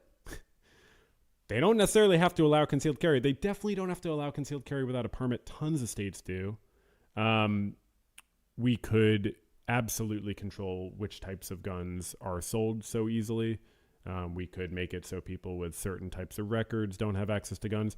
Another thing you could do is make it so, like, just like if you're a risk to yourself or others, like in some states you can be in a temporary psychiatric hold for 24 or 48 hours. It's controversial, but like it's one of those things where like there's a conflict between safety and self-determination, so it's inherently very controversial. But like you can do a similar thing with guns where you take people's guns away for 72 hours if there's a report of them having issues. These are just a small subset of gun control measures, but yeah, no, trust me, I'm definitely not against legislation to help protect the population. It's sad because like seeing how our country was so easily manipulated on an issue like the COVID pandemic, it's like, wow. So like we don't really understand how public health works. We don't really understand how we can use these structures and organizations in our society to reduce harm to people.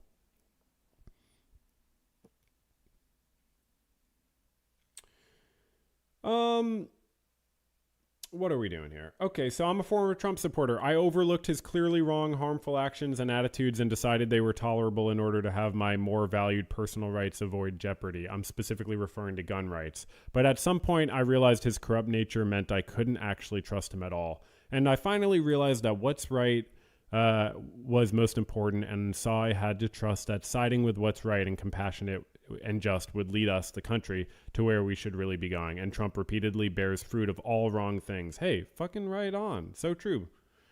If a man can't be trusted to do what's right by others, he must not have power. I agree. And I feel like the way they wrote bears fruit makes me think this person might be religious or spiritual. And I say, hell yeah. Like, the co-opting of religious people's faith by the Republicans is so cynical. Religious people, you deserve better. It's cool to be religious. You can be religious. You can be spiritual. There's awesome ways to be religious and spiritual. But to let these charlatans co-opt your shit, you know how many abortions Trump's paid for? Like, if you're against abortion, I disagree with you. But, but at least don't get hoodwinked by someone. Like, I think it's healthcare. I think people should have the right to healthcare. I don't think that we need the government getting in the way of people's like interactions with their doctors about healthcare. And I think at the end of the day, when you try to say, well, it can only be under these circumstances, you just create way more harm for, people giving birth, for, all kinds of situations. But I also if maybe you believe in God and you see, something in the Bible that makes you think like you have to be against abortion. Like, okay, whatever. Like you can be against it, but you're hoodwinked. If you think this guy agrees with you, he's holding his Bible upside down. He doesn't know how to cite it. Like he doesn't give a fuck about religion. He has, a book of Hitler's speeches on his bedstand. He doesn't have a Bible. You know what I mean? So I think religion is dope. I think almost every religion is really cool and the only true one.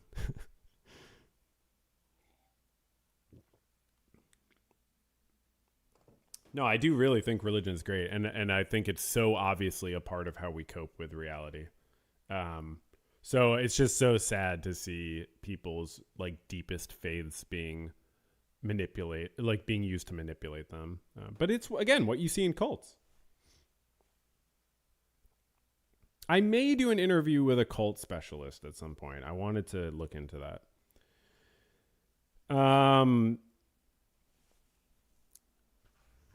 Thanks so much for being here, y'all. I hope you're having a great time. I'm having a great time. This is a pretty good turnout for a live stream on this channel, frankly. I'm not known for my live stream, so I feel like a video like this could be aimed at all three extremes, this strange far left, centrist, far right dynamic we have going on, a real opportunity to try imitating George Orwell. I'm more about imitating George Saunders, but and there are many sides to every story and many sides to every person. I, for one, would like to tell everyone that being too interested in politics or not invested enough comes with real detriment of polarizing yourself in people who would otherwise not care. Yeah, I feel you. I feel you. It's a balancing act. No one wants to be interested in politics, though. Again, it just. Oh, I'm all down with atheism too. Yeah, atheism's cool too. I'm I don't really as far as my beliefs, I'm not. It's hard for me to believe in an entity that controls and knows things because. But I don't know that entity doesn't exist, so I guess you would call me whatever that other thing is, agnostic. But I think being atheist is great. That's you still can have faith in the world in various ways. It doesn't mean that you're some completely different type of person. Atheists and religious people I think can have tons in common in just again decency, caring about people, wanting a society to I don't know, let people flourish. So yeah, I think atheism's cool. For me personally, I don't really. I've read a lot of different holy books, and I enjoy some of them. Some of them bring me more comfort and poetry than others. But personally, it's never been really something I could understand what that means for a god to exist. And I'm not sold by the arguments in holy books. That's why I think faith is good, and you don't have to argue for your faith. You can just have faith. I think it's weird to be well, look at the eagles soaring in the sky and look at the sun rising and falling, God, it's well, I can understand why you would think that. But so I think people's religion, I love the idea of believing in something mysterious that you can't really know for sure, because it creates all these interesting questions of how do you act in your life, accepting that thing is unknown and trying to use the good you take from your relationship to that thing. I guess I see religion as more figurative and metaphorical. I don't take it literally. I'm not when a holy book is oh, and these people back then lived to be 250. I'm I don't think that's true, frankly, but it's an interesting idea. So I guess I just want to find that blend of religion and science which I do believe exists. And I think a lot of people are religious and scientific minded. And I think it's like a false dichotomy. But yeah, I will. That was something I was planning before I did the Better Call Saul videos. So I got sick with COVID in January 2021, I believe, and started rewatching Better Call Saul. And that's what led me to be like, I might do videos about this. And before I did that, while I was just like, I was like, what should I work on? I think I had just finished The Immaculate Conception of Little Dizzle, speaking of religion. That's a great movie I made a video about. You can check out. I was gonna do a video about my own like sort of approach to spirituality and religion, and I still have the script somewhere, so I'll work on it eventually. But would not have gotten as many views as the Better Call Saul videos. I'll tell you that. It still wouldn't. It still would get like 100 views. No, 1,000 views. But I wouldn't do it for the views. If I would try to do it to elaborate my perspective.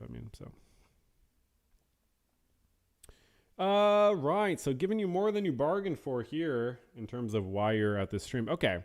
Love breeds love. Being open and compassionate will help you find people who are open and compassionate. That's so true. And there may be a transition period as you move away from MAGA beliefs. A lot of people are rightfully angry at MAGA. I really wrote this post so well because I encourage people to write their own message. Part of why I did this post was actually not to steal people's ideas, but I thought it would be therapeutic for people to like express themselves. And it was. This is the most comments I've ever gotten on a community post. A lot of people are rightfully angry at MAGA and maybe dismissive of you at first. They are not mad at you. They are mad at the same hatred you are trying to leave behind. I guarantee that these people will come around to you if you lead with love, empathy, and compassion. Great comment. Super mature. If they don't, that is their problem. Most people want the world to be a happier, safe place. We don't get there through hate and alienation. Hey, I kind of touched on that in the video. Great point. I live in the UK and only once visited the USA nearly 30 years ago. The MAGA phenomenon appears odd and self-destructive from the outside. It appears to come from a place of frustration and pain. But if I were to say anything to either current or former MAGA people, there are a lot of cultural factors I would probably be missing. Fair enough. My message to former MAGites. People shouldn't judge you and you shouldn't beat yourself up for it forever. If you fell for it and see a way out now, you may be hurting, but you're doing the right thing. Keep going out the other side of that tunnel. I know many of you genuinely believed in what #MP said he stood for. It's not your fault, but now it's time to rebuild. For me, it's difficult to avoid falling into the trap of thinking there are only two sides, good versus evil. Yeah. Oh, in his 2016 election, I went full keyboard warrior, try hard in Trump's favor because I was sick of the ego I saw on the other side and couldn't see what they were so mad about. Nowadays, I'm much more in the middle, leaning left, but the issue of seeing people as these stereotypical foot-deep puddles of individuals is such a difficult one to navigate. It's easy to forget that every angry comment, every hateful word of septic drivel is spoken by a real person in an ideal state, which is a separate issue, especially nowadays, and responding to them in kind only perpetuates the cycle of negativity and makes things worse. Great point. We got to be working for a better world, even in the small ways. But being nice and kind doesn't always work because it puts you in a position to be taken advantage of, or so people say. At least, yeah, it depends on the context. You can be nice while having boundaries. And cool, really great. You may as well spread as much kindness as you can. Really great comment. I'm so glad to be reading these. I actually hadn't read most of these. I was certainly a fan of Trump's premise when he first ran 10 years ago. I was very done, but very done with the political establishment, unhappy with Romney's performance in 2012 and Bush Jr.'s Trump's anti-establishment rhetoric. Trump's anti-establishment rhetoric resonated with me. Definitely would prefer a much more mature, respectful way of going about it than the abrasive, disrespectful tone he used. But it paled in comparison to politicians lying to me about what they would do. Problem is he was lying too, right? And he wasn't really anti-establishment. I mean, he's just like he wasn't anti-war. Raven Dreadful says, I understand the desire to feel powerful, to feel like you're genuinely protecting something of value to you, and to feel that you are being a good citizen along with others who feel similarly. I apologize if this desire and instinct was taken advantage of. I understand the frustration and isolation of having certain thoughts heavily scrutinized and in some cases socially punished by peers without proper explanation. Super empathetic. I understand that not being given the skills or knowledge to introspect properly on these personal truths will stunt your ability to deconstruct propaganda when it's wielded against you. So true. I apologize for the position that left you in, but it is your responsibility to recognize and correct these injustices within yourself. You guys can tell me if this is true or not because I'm from the UK, but anytime I've ever heard a MAGA supporter speak or be interviewed is genuinely like a slightly less educated person that has suffered or been treated to some extent unfairly by society, usually in less wealthy states that have seen an economic downturn. Absolutely. Nowadays, victimization is something that, and not necessarily even like less intelligent or, you know what I mean? But I remember when Trump said, I love the poorly educated. I mean, sometimes like truth is more, or like reality is like stranger than fiction. And sometimes people just say the truth, you know. Nowadays, victimization is something that is very frowned upon, especially in the U.S., where I know your working culture is harsh, and if someone isn't doing well, it's their fault. That's so true, yeah, and that's part of why people react, like Democrats, like react like really meanly to people in red states suffering. This shouldn't be sometimes. This shouldn't be the case. What should happen is these victims shouldn't be nurtured and educated on the root causes of, should be nurtured and educated on the root cause of their current position within society, which I think is a left-wing perspective. And like in my video, the way I talk about crime in like Chicago at one point, and I read an article and I say the cops' perspective should be what we consider the right-wing perspective, not the authoritarian perspective Trump is saying. And then the left-wing perspective is the one the experts say. And like, I know that sounds like I'm trying to be like, well, I'm left-wing, so we're the right ones. But like, that is like when you read what the experts said in that article, it's very similar to a left-wing perspective. I don't remember exactly what part of the thing it's in. So yeah, I mean, it is true that like looking into these issues really deeply sometimes does lead you to a left-wing perspective, including how they've been treated unfairly, externally, also internal faults. Sure. Because when that doesn't happen, people strike the working class strings like DJT can use that against anything, anyone they want. Yeah, absolutely. For sure. Tendency for humans to react to one very small mistake by erupting in a weird display of what I believe to be bravado. Yeah, I totally think. I think it's important to like respond to negative things in a way that helps with creating less negativity, you know. It's not easy to admit you made a mistake or you were tricked. I'd tell them that they're brave for that. I'd tell them that the fact alone means that they can grow, means that they can rebuild what they've lost. I definitely think some of them know they were dancing with Nazis even if they denied it before. Yeah, I mean, there were swastika flags at those places. I mean, you literally had people being like, well, it must have been FBI informants, right?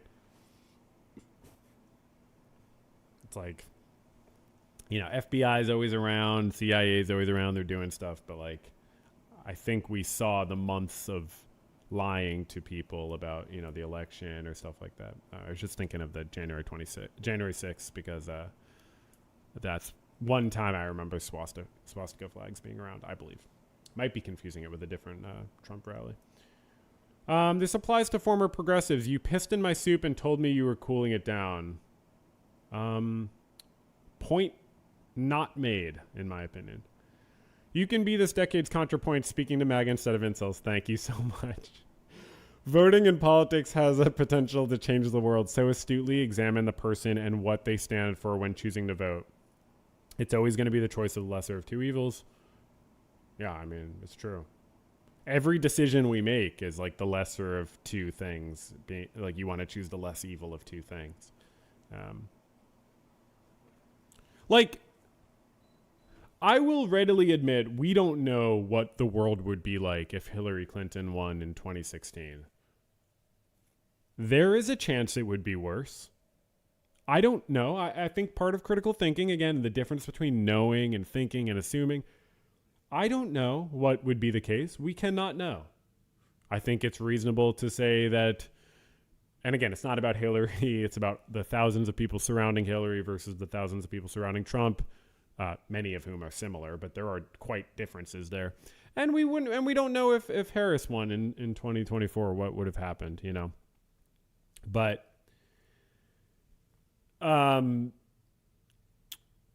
but I do, what was I saying? But, you know, at the end of the day, you have to use your best judgment, I guess. And like, we do have to choose the lesser of two evils. And like, as a person myself who wants the government to be meeting the needs of the working class, I think I'd rather be fighting with the Democrat establishment than the Republican establishment. Because the Republican establishment has already normalized a lot of very like authoritarian ways of cracking down on workers' rights and average people's rights. So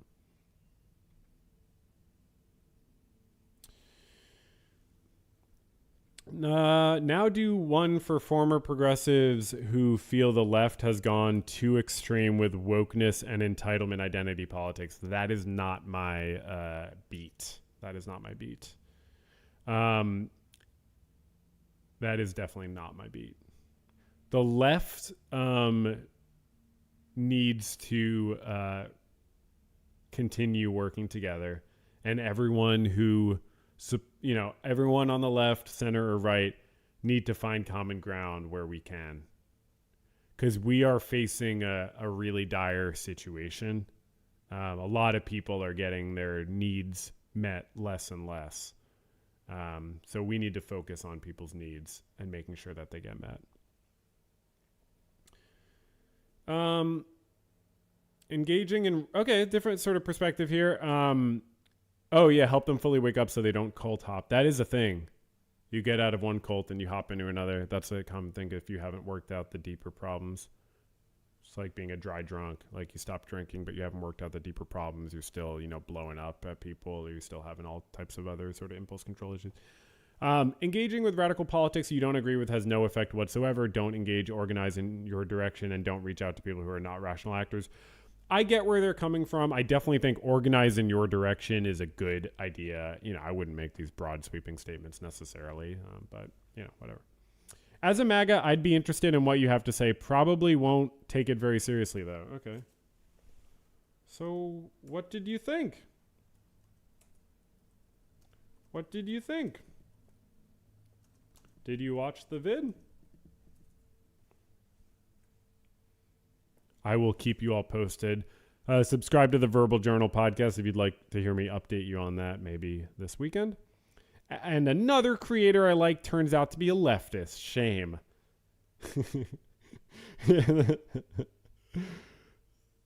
Someone says the common denominator is you. Are we sensing a pattern? Right. Like, you like these content creators and then we turn out to be leftists. Also, you know, and then they say the common denominator metaphor doesn't apply here. I'll bet $50 that you heard that from some pseudo-intellectual and now you're repeating it.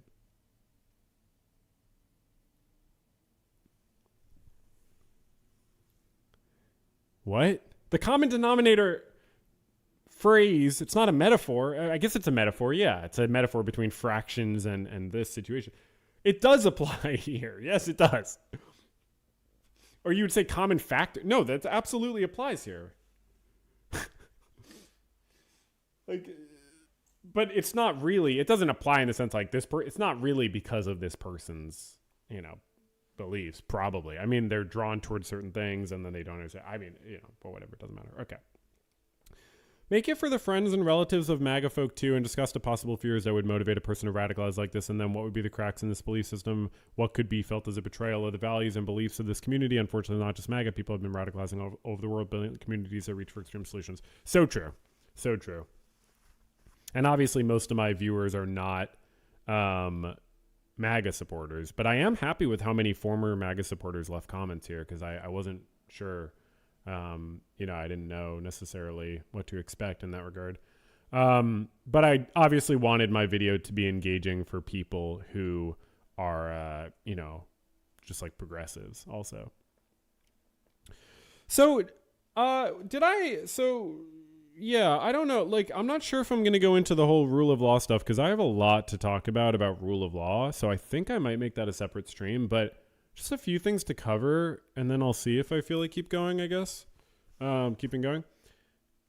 Just like a random article I found, Trump says he ended friendship with Jeffrey Epstein because he, quote, stole people that worked for me. Now, don't think too hard about how that sounds like he considers people property. Because my point instead is that is a different story of why he stopped being friends with Jeffrey Epstein than we have previously gotten. We previously were told that a 2004 auction of a place nearby where these two pedophiles lived, like Trump submitted a bid. The place was owned by Wexner, who was affiliated with Epstein super closely. The auction happened. Whatever, Trump did renovations, blah, blah, blah. It happened.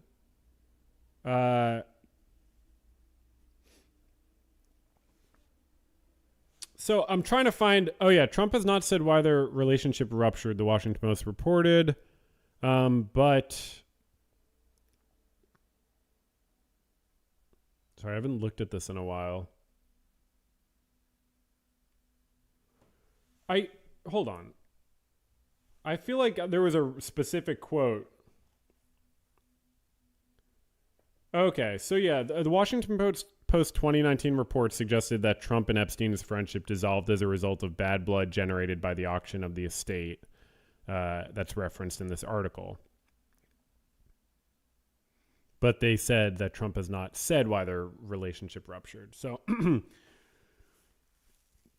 what we're hearing now from the U.S. government, which is obviously a lie, is that, Trump was just so outraged. He finally, after years of associating with this guy and writing him a 50th birthday letter that looked like a little girl's naked body and had really weird references that only a pedophile would write to another pedophile, in my opinion, maybe actually what happened is Trump was like, I'm outraged by your behavior, Jeffrey.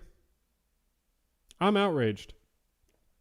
So either that happened, or it was actually a dispute over property that they were both bidding on. Or it was that Jeffrey Epstein stole people that worked for him. So a lot of different reasons. That's always good when you get lots of different reasons. Oh, wow.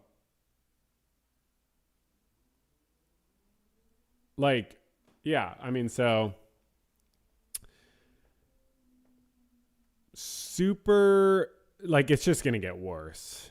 It's just going to get worse, because really cognitive dissonance has its limits, Cognitive dissonance has its limits.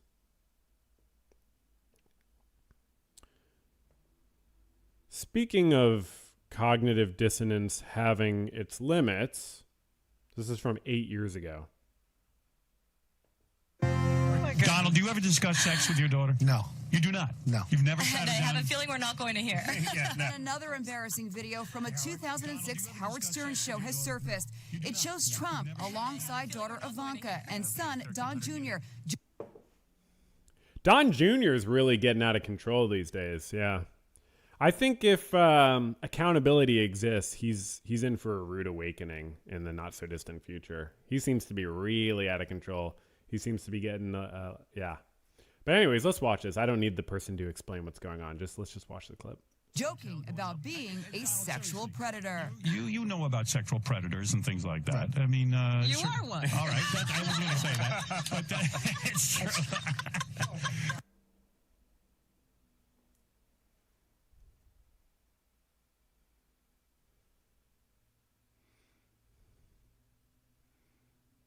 Let's just watch that one more time. A sexual predator. You know about sexual predators and things like that. I mean, You are one. All right, I was going to say that, but it's true.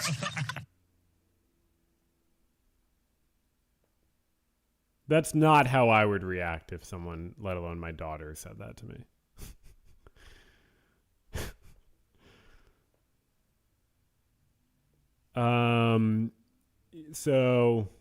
What is this? Not another Howard Stern clip. This is that we're either steal or... Wait, why did I just go to a Majority Report clip? Not another Howard Stern clip.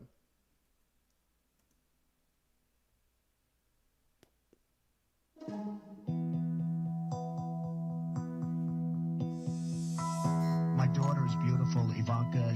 By the way, your daughter. She's beautiful. Can I say this? A piece of it. Yeah. The last couple. No, that's when, as a father, actually, you would normally say, no, you can't say that. Normally. So just a sort of a tip. I'm not a father, but I'm pretty sure normally when someone says, can I say this? Your daughter's a real piece of ass. Normally you say, oh, actually, no, you can't say that. Daughter. She's beautiful. Can I say this? A piece of it. Yeah. The last couple of years, I go out with somebody, and she's like 21, and she's talking about, what are you doing? And she's studying algebra. And, So what? And it's like, it was always embarrassing for me to walk in. It's too young. 30's like a perfect age. Absolutely. She has enough life experience. Until she's 35. So the thing you have to understand is it's not just like a sexualization of young bodies. It's also men not being able to be in an equal relationship where power is equal. They're not able to. It raises all kinds of issues for them in their mind. Too much life experience. What is it at 35, Howard? It's called checkout time.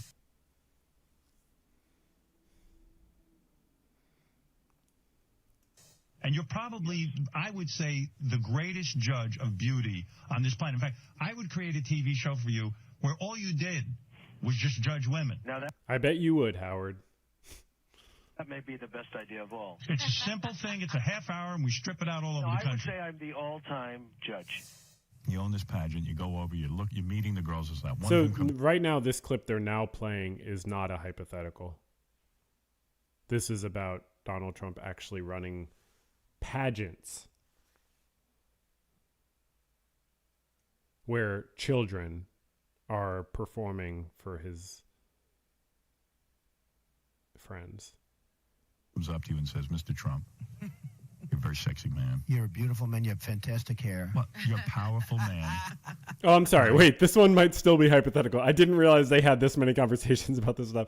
They'll get to the non-hypothetical ones soon. Right? You're Right. a powerful man. Right. I want to sleep with you. Now, you're not the type that would say no. I don't want to hurt their feelings. Right. No, but I mean, you see a beautiful woman, you want to have that. You're, Well, you're a you guy who certainly likes to think have about it. everything, right? Right, and women are property, right, Howard? Right.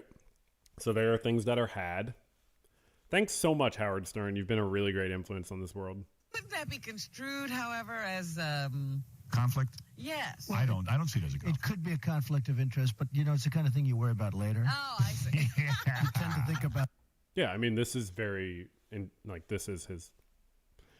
When you've never been held accountable, why would you care about being held accountable?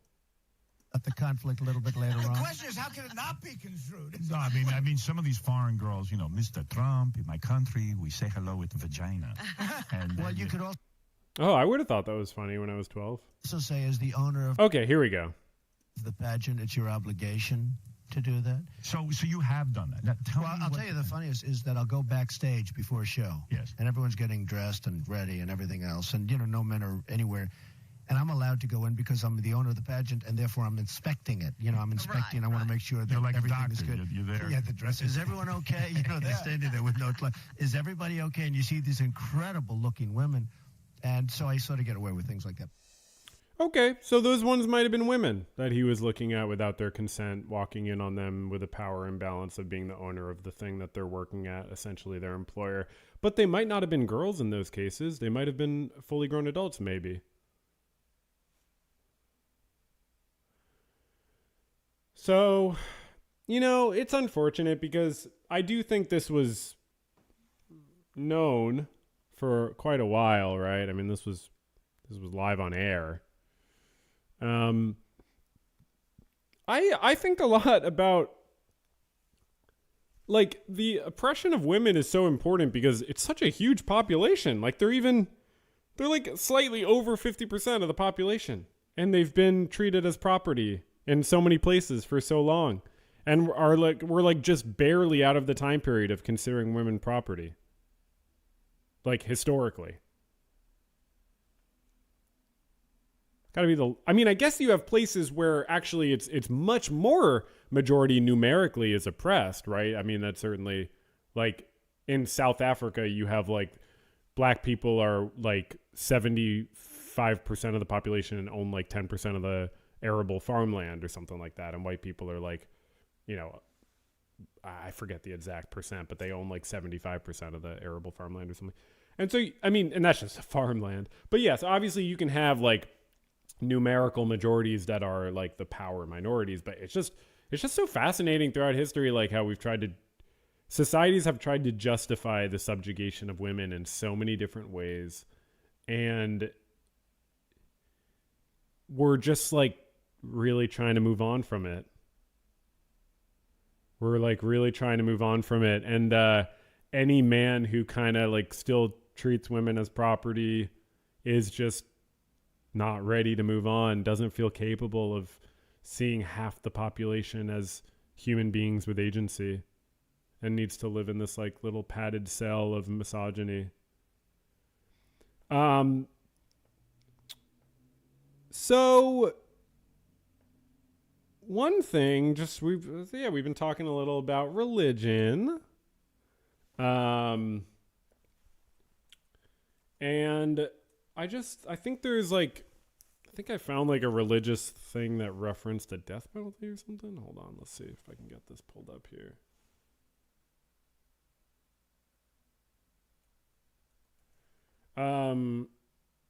Okay, so Exodus 23.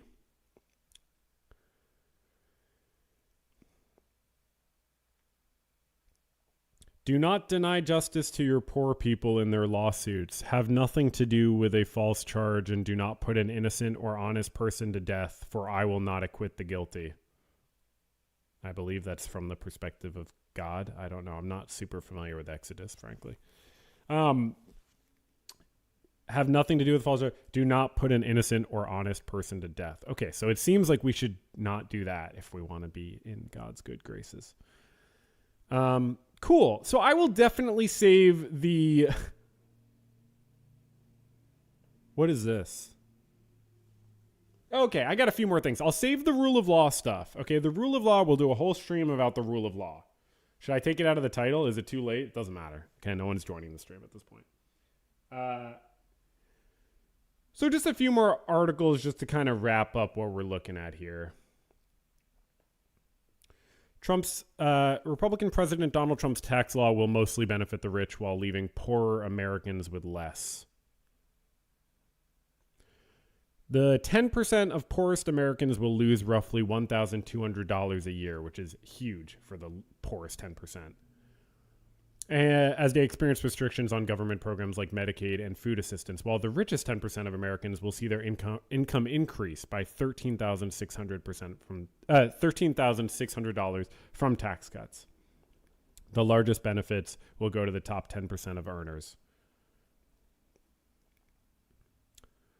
Though some American households will see income from the tax cuts in the legislation, including middle-income households, the poorest people will be hurt. If someone asks me my political views, I will not try to say socialist first. I will try to say, I believe the government should do what it can to make people, to help people meet their needs. You want to call it, like, I don't care what we call it. Roughly 2.4 million people won't be eligible for Supplemental Nutrition Assistance Program, SNAP, for food, taking food out of people's mouths, out of the most needy people's mouths. 10 million Americans expected to lose health insurance coverage by 2034 in our already fucked up system due to changes to Medicaid under the law that they've been lying about. This is, we're going to have to hit the streets eventually. I don't know what else to say.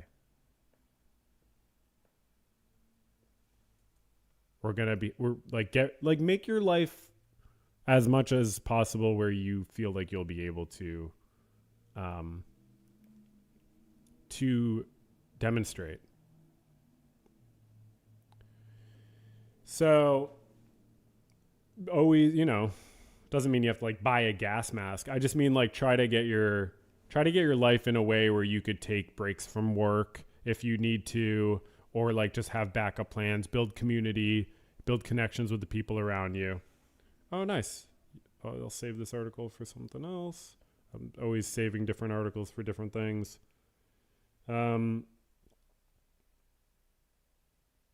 Kamala Harris says allowing 2024 Biden candidacy was recklessness. Yeah. That's one way to put it.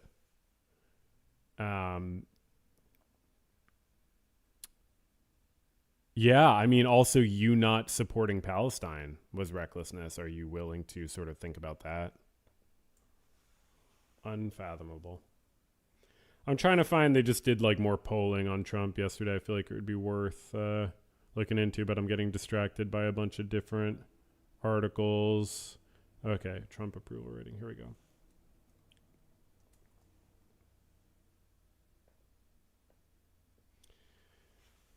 Yeah, so I mean, you know, people just obviously continually getting hoodwinked. It's not like it's over or anything like that. You know, not the biggest survey, but something.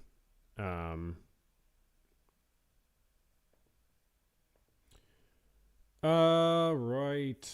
Respondents in the latest poll retain the option for thumbs up. So a lot of people, you know, still kind of just like on board. And I, you know, my message to people leaving MAGA is not my sense that like everyone's massively leaving MAGA, but I do think it's happening, and I think we're going to see it happening more and more. Yeah, 36% of Americans like Trump's handling of the economy. Only 30% back his handling of the cost of living for U.S. households. So there's a solid portion of people who think that Trump is not helping the economy and not helping working households and U.S. households, but like can't really pull away yet. Okay, a few more things to look at.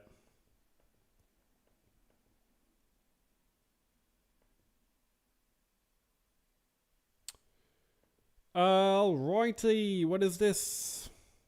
Okay. And lastly, in the article segment. Oh, yeah, I mean, just like one example, because I hope it's clear I'm not a Democrat defender, okay? And that I don't think the solution is to overlook issues in the Democrats. But I do think it's important to identify differences so that people can make distinctions. I think that distinctions are important. You need to separate things in your mind. You don't want to blend everything together.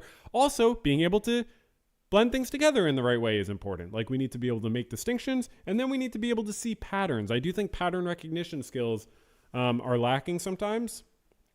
And that's a big part of critical thinking. I just wanted to just mention this article from this past week. U.S. drops Biden plan to require airlines to pay compensation for disrupted flights. President Donald Trump, Republican administration, said on Thursday will drop a plan by his predecessor to require airlines to pay passengers cash compensation when U.S. flight disruptions are caused by carriers.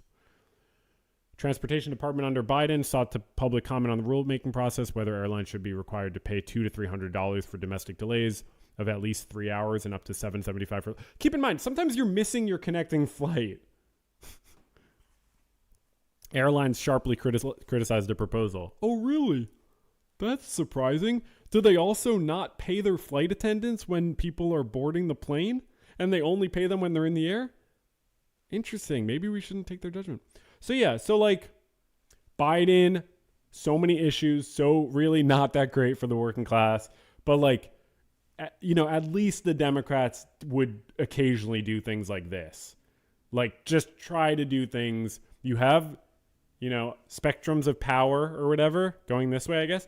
And like, at least sometimes there are things to help, you know, average people. So I don't think you have to be a Democrat defender to, you know, identify that.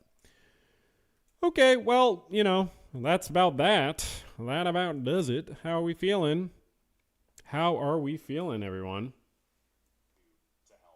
I think this was good, right? I don't need to keep going. I'm not going to do, we don't need to do like a 5-hour live stream. I think 2 hours is plenty for today. I'll come back and talk about rule of law. Subscribe to the Verbal Journal. Check out the Patreon if you got $1 to spare. Become a member if you got $3 to spare. You know, watch the other videos. Go back into the back catalog. Tell your friends. Tell your enemies. But yeah, thanks for coming out, y'all. And thanks for joining the stream. And people who watch it in the future, thank you very much. I'll maybe respond to a few comments before I go. How do you feel? Do you have thoughts about Andrew Callahan and his style of journalism? I do have thoughts. I actually had a video about him that I privated. I made one of it was like my 5th or 10th video on the channel was about him, when he was still part of All Gas No Breaks.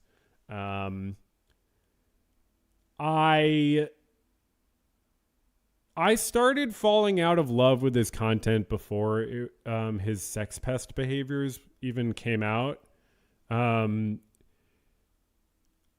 Some of it started to feel exploitative, and it's really hard to say. Part of me just I would love to, I love what he's doing, in theory, going around and videoing and talking with regular people and just finding common ground between people. And that's why I made a video about him. I fucking got obsessed with those All Gas No Breaks videos.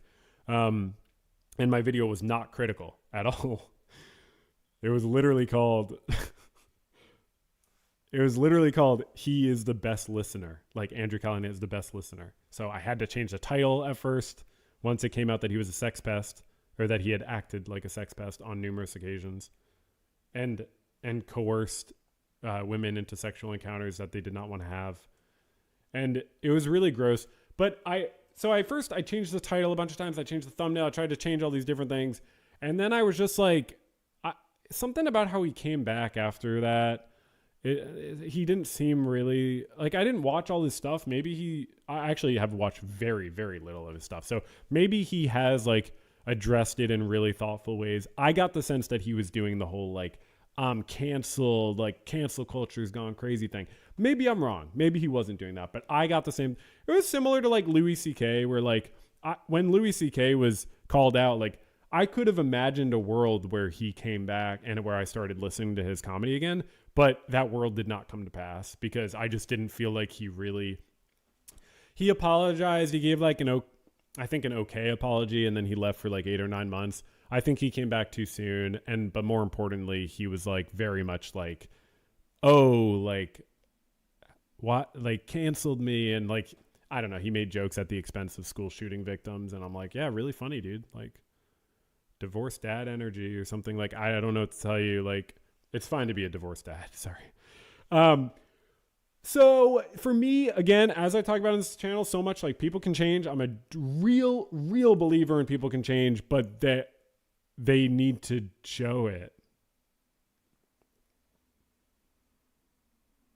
And yeah, I fell out of love with the Channel 5 All Gas No Breaks content before even that stuff came out, because it's the one where he's going into rough neighborhoods in LA and lifting up this one guy and kind of having his whole audience laugh at them. Also, his one about the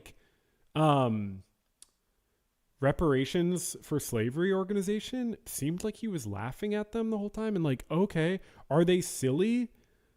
In some ways, okay, but they're right about slavery reparations, right? I really don't it's fine to talk to everyone, but the thing you have to understand is on YouTube, you will get more views if you're reactionary or if you feed the reactionary people. And I felt he was way too willing to do that. And I haven't checked in on his stuff, but I feel like he's still continued that trend. I think if you feed the reactionary people, you will make a lot of money on YouTube. But you will lose people like me who are just not into that vibe. So I don't know him. I don't watch his interviews. I don't know whether he's actually taken really great accountability, and I just missed it. That's not the sense I was getting. And I was falling out of love with this content because it seemed exploitative.